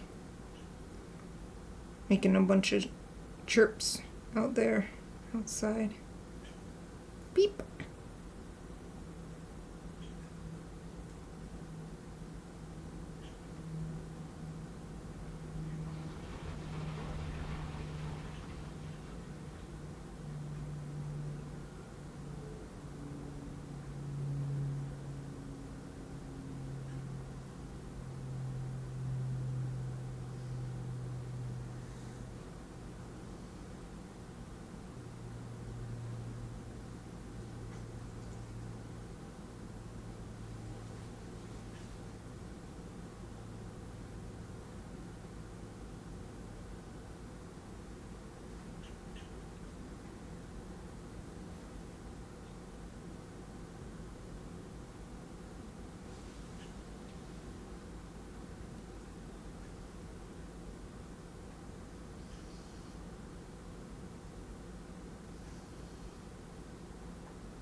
Still scrolling, but not quite finding what I'm looking for. Thinking I might have to just try to get a new photo from the angle I'm looking for. This one is... Oh, it took me all the way to the bottom. There was another photo of her with her face on her paws so that she has the big floppy lips. Oh! This is really close to what I'm looking for. This is from a couple of years ago, so her muzzle is a lot more gray now instead of black. But this This is exactly what I was... It's the wrong side of her, though. One of her ears, nobody knows why it was like that. It was like that when she was rescued.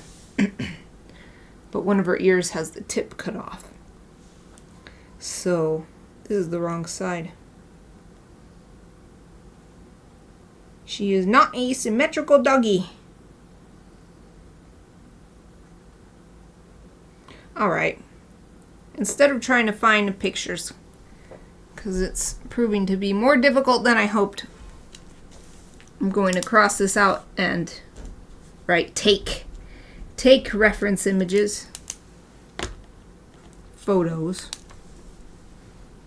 So you take photos. But you make images. Take photos. But here's something else I can do. Research what cookie icing looks like, and I can add gingerbread cookie icing.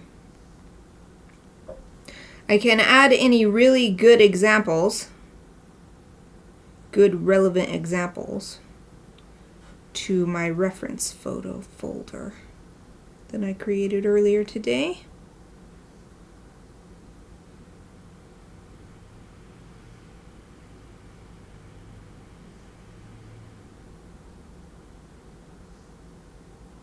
So like this one.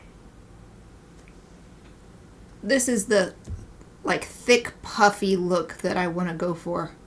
So I'm going to save this image.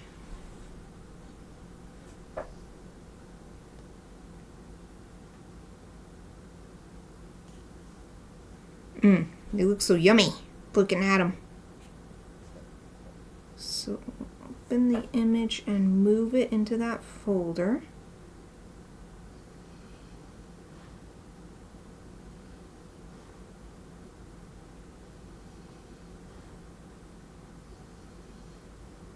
Well, I'd like to, but it's not showing up. Okay. Let me go into the app directly.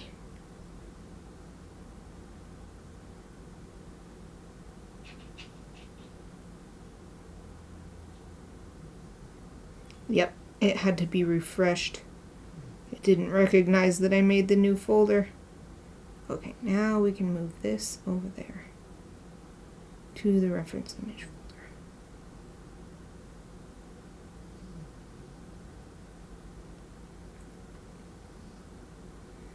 Sweet. Let's look and see if there are any other examples.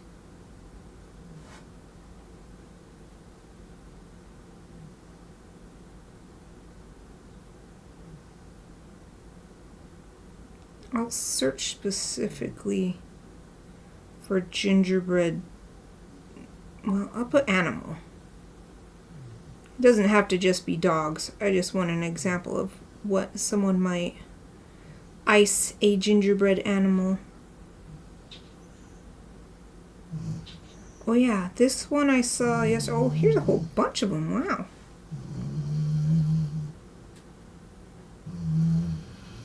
He was having a big dream over there. She's in the bottom puppy cam now. The puppy switched spots after the last break.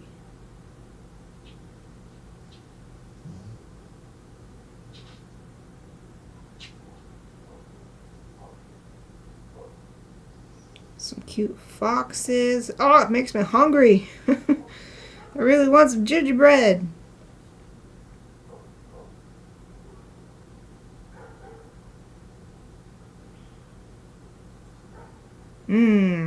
Halloween frosted ones. Yummy.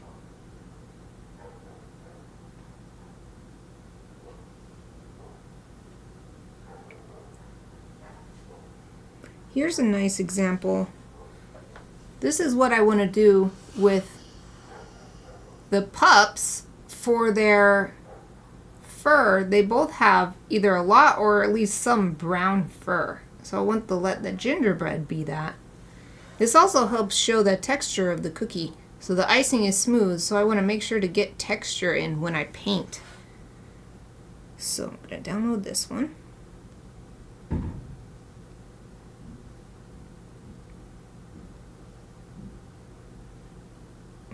this one into my folder.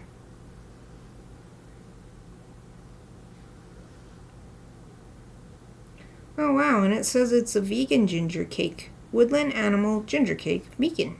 Wow. That's cool. Here's the whole cake. It's quite cute and looks yummy.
What are you doing, Eva?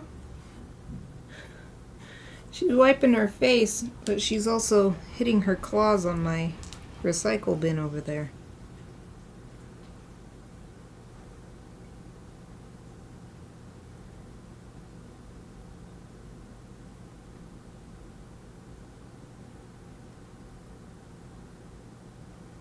I like these ones. I think I'll use this as my last gingerbread animal reference. So this is that smooth texture that I want to depict.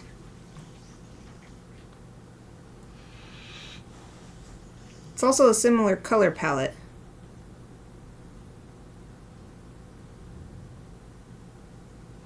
Let's move this into the reference photo folder as well. So we can check that off, but I also had a specific to do to look up the gingerbread snowflakes and get ideas for how those can look.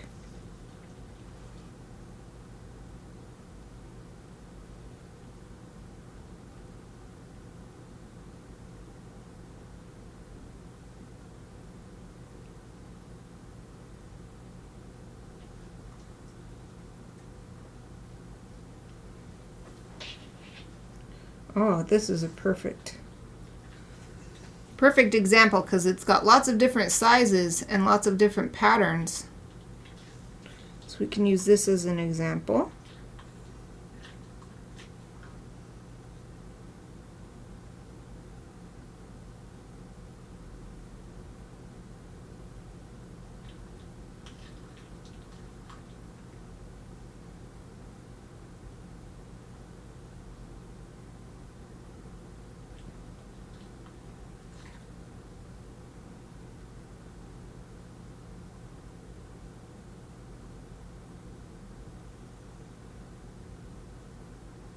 Wow, there are some really intricate ones, which is perfect because, oh wow, holy crap. These real? How did they do that? Look at these. That is crazy. With the purple, blue, and white kind of melding together. That's amazing. Whew. Oh, these ones. Look at that. These might actually be perfect for the close-up versions.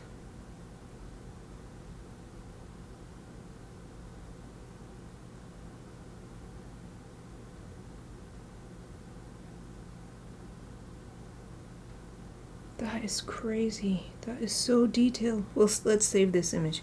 It definitely looks like a...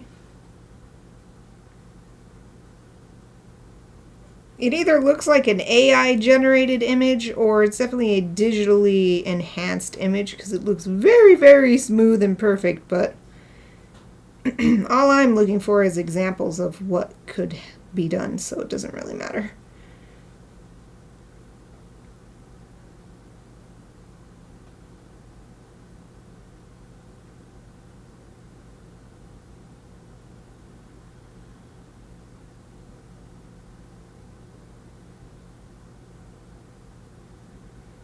This one's cool because it has several different snowflake shapes for the cookie part itself. So I'll save this one too. And that should probably be enough for this snowflake reference.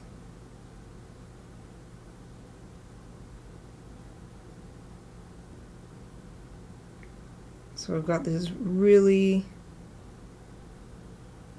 insane decoration one, and then an example of various cookie shapes, not just various cookie sizes. So 3 different references. That should probably be enough. And then the last thing on the checklist is to look up actual snowflakes, so that we're not just basing it off what other people have done.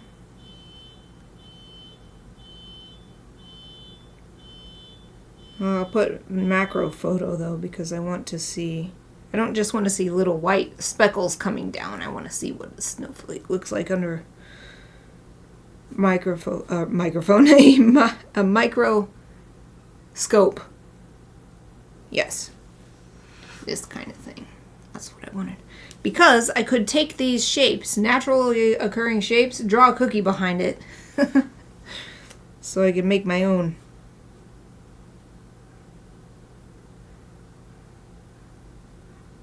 So pretty, dang. I love snow. Why are they so beautiful? It's crazy. This is a great one.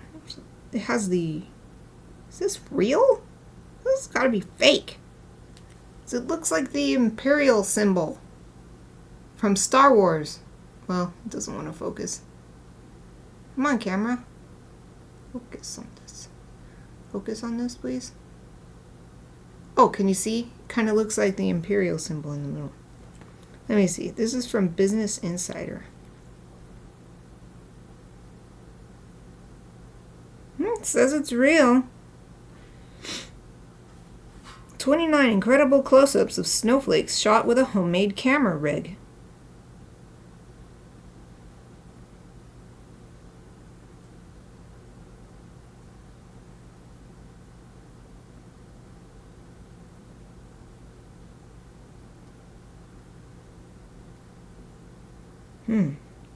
He had a specific, has pictures of the rig he put together to take the photos. That's crazy. Snowflake are so awesome.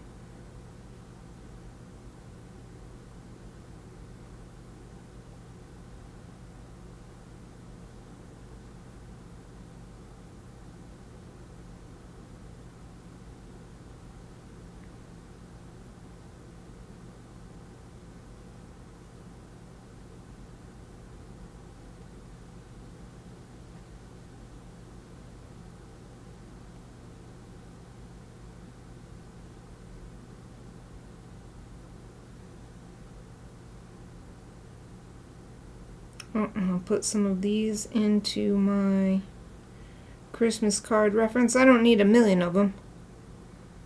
Just a few different examples will be good.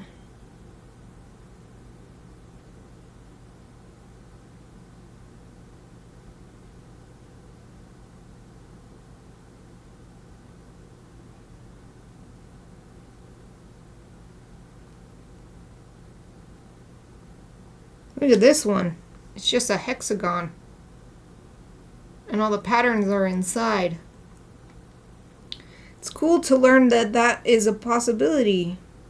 They don't always have to have the fingers sticking out in all directions.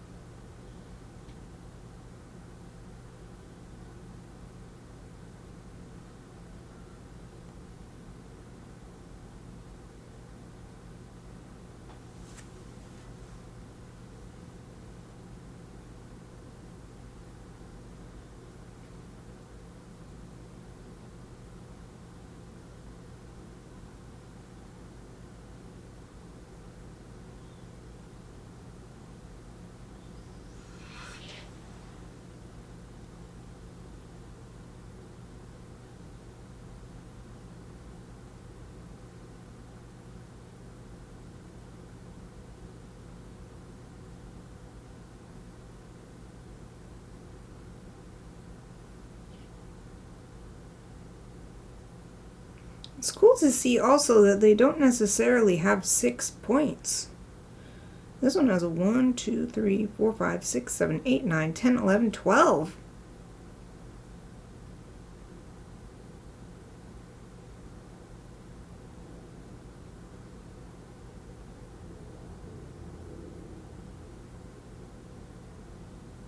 So that's double points.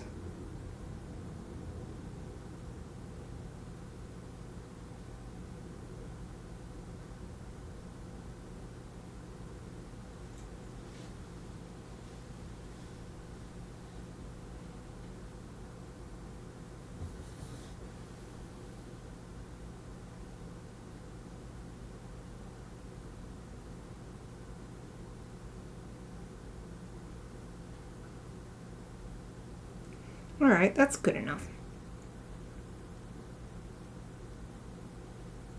Let's see what we've got here. For my reference photo collection,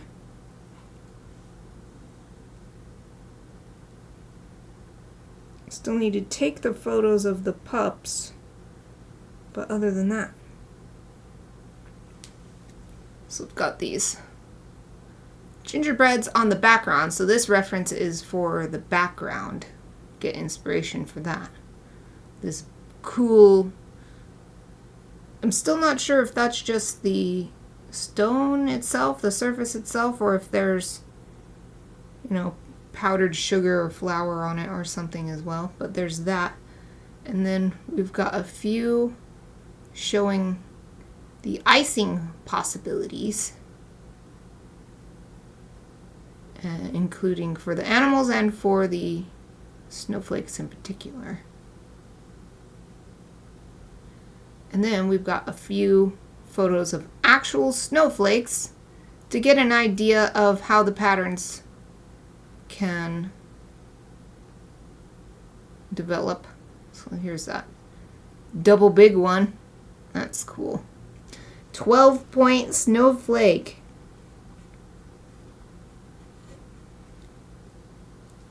It's perfect timing finishing this list. Look up actual snowflakes. Check. Boom.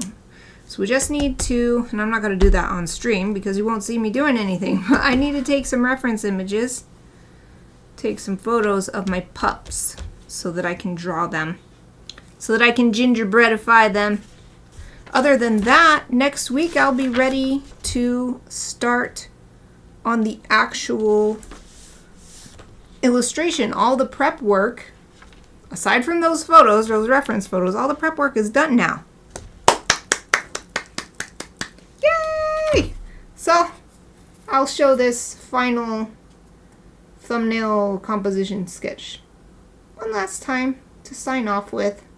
This is the base for what I'm going to move on to next week, making this full size. So it'll be 10 by 7, so that when it's folded, it's 5 by 7. 5 by 7 greeting card. Alright, that is it for today's stream. Thank you so much for spending this time with me, and for everything you do to support Studio Mikarts. If you're new to my channel and want to see more, please follow Studio Mikarts on Twitch to get notified next time I go live. You can also support me by becoming a Twitch subscriber to get ad-free viewing and cute emotes, joining my Patreon for lovely illustrations in the mail, or sending some creative fuel through Buy Me a Coffee. All the links are in my Twitch About section. I'll be streaming again tomorrow. For Chibi Friday, I will be resuming work on this piece. Hopefully I can start adding that golden halo. Well, I was thinking of doing silver actually, but that's what I'm going to decide tomorrow. That's part of the work. So that's what I'm going to be working on tomorrow. Same time as today. Same time as always. So I hope to see you then. Either way, let me wish you a wonderful rest of your day, and thank you for watching.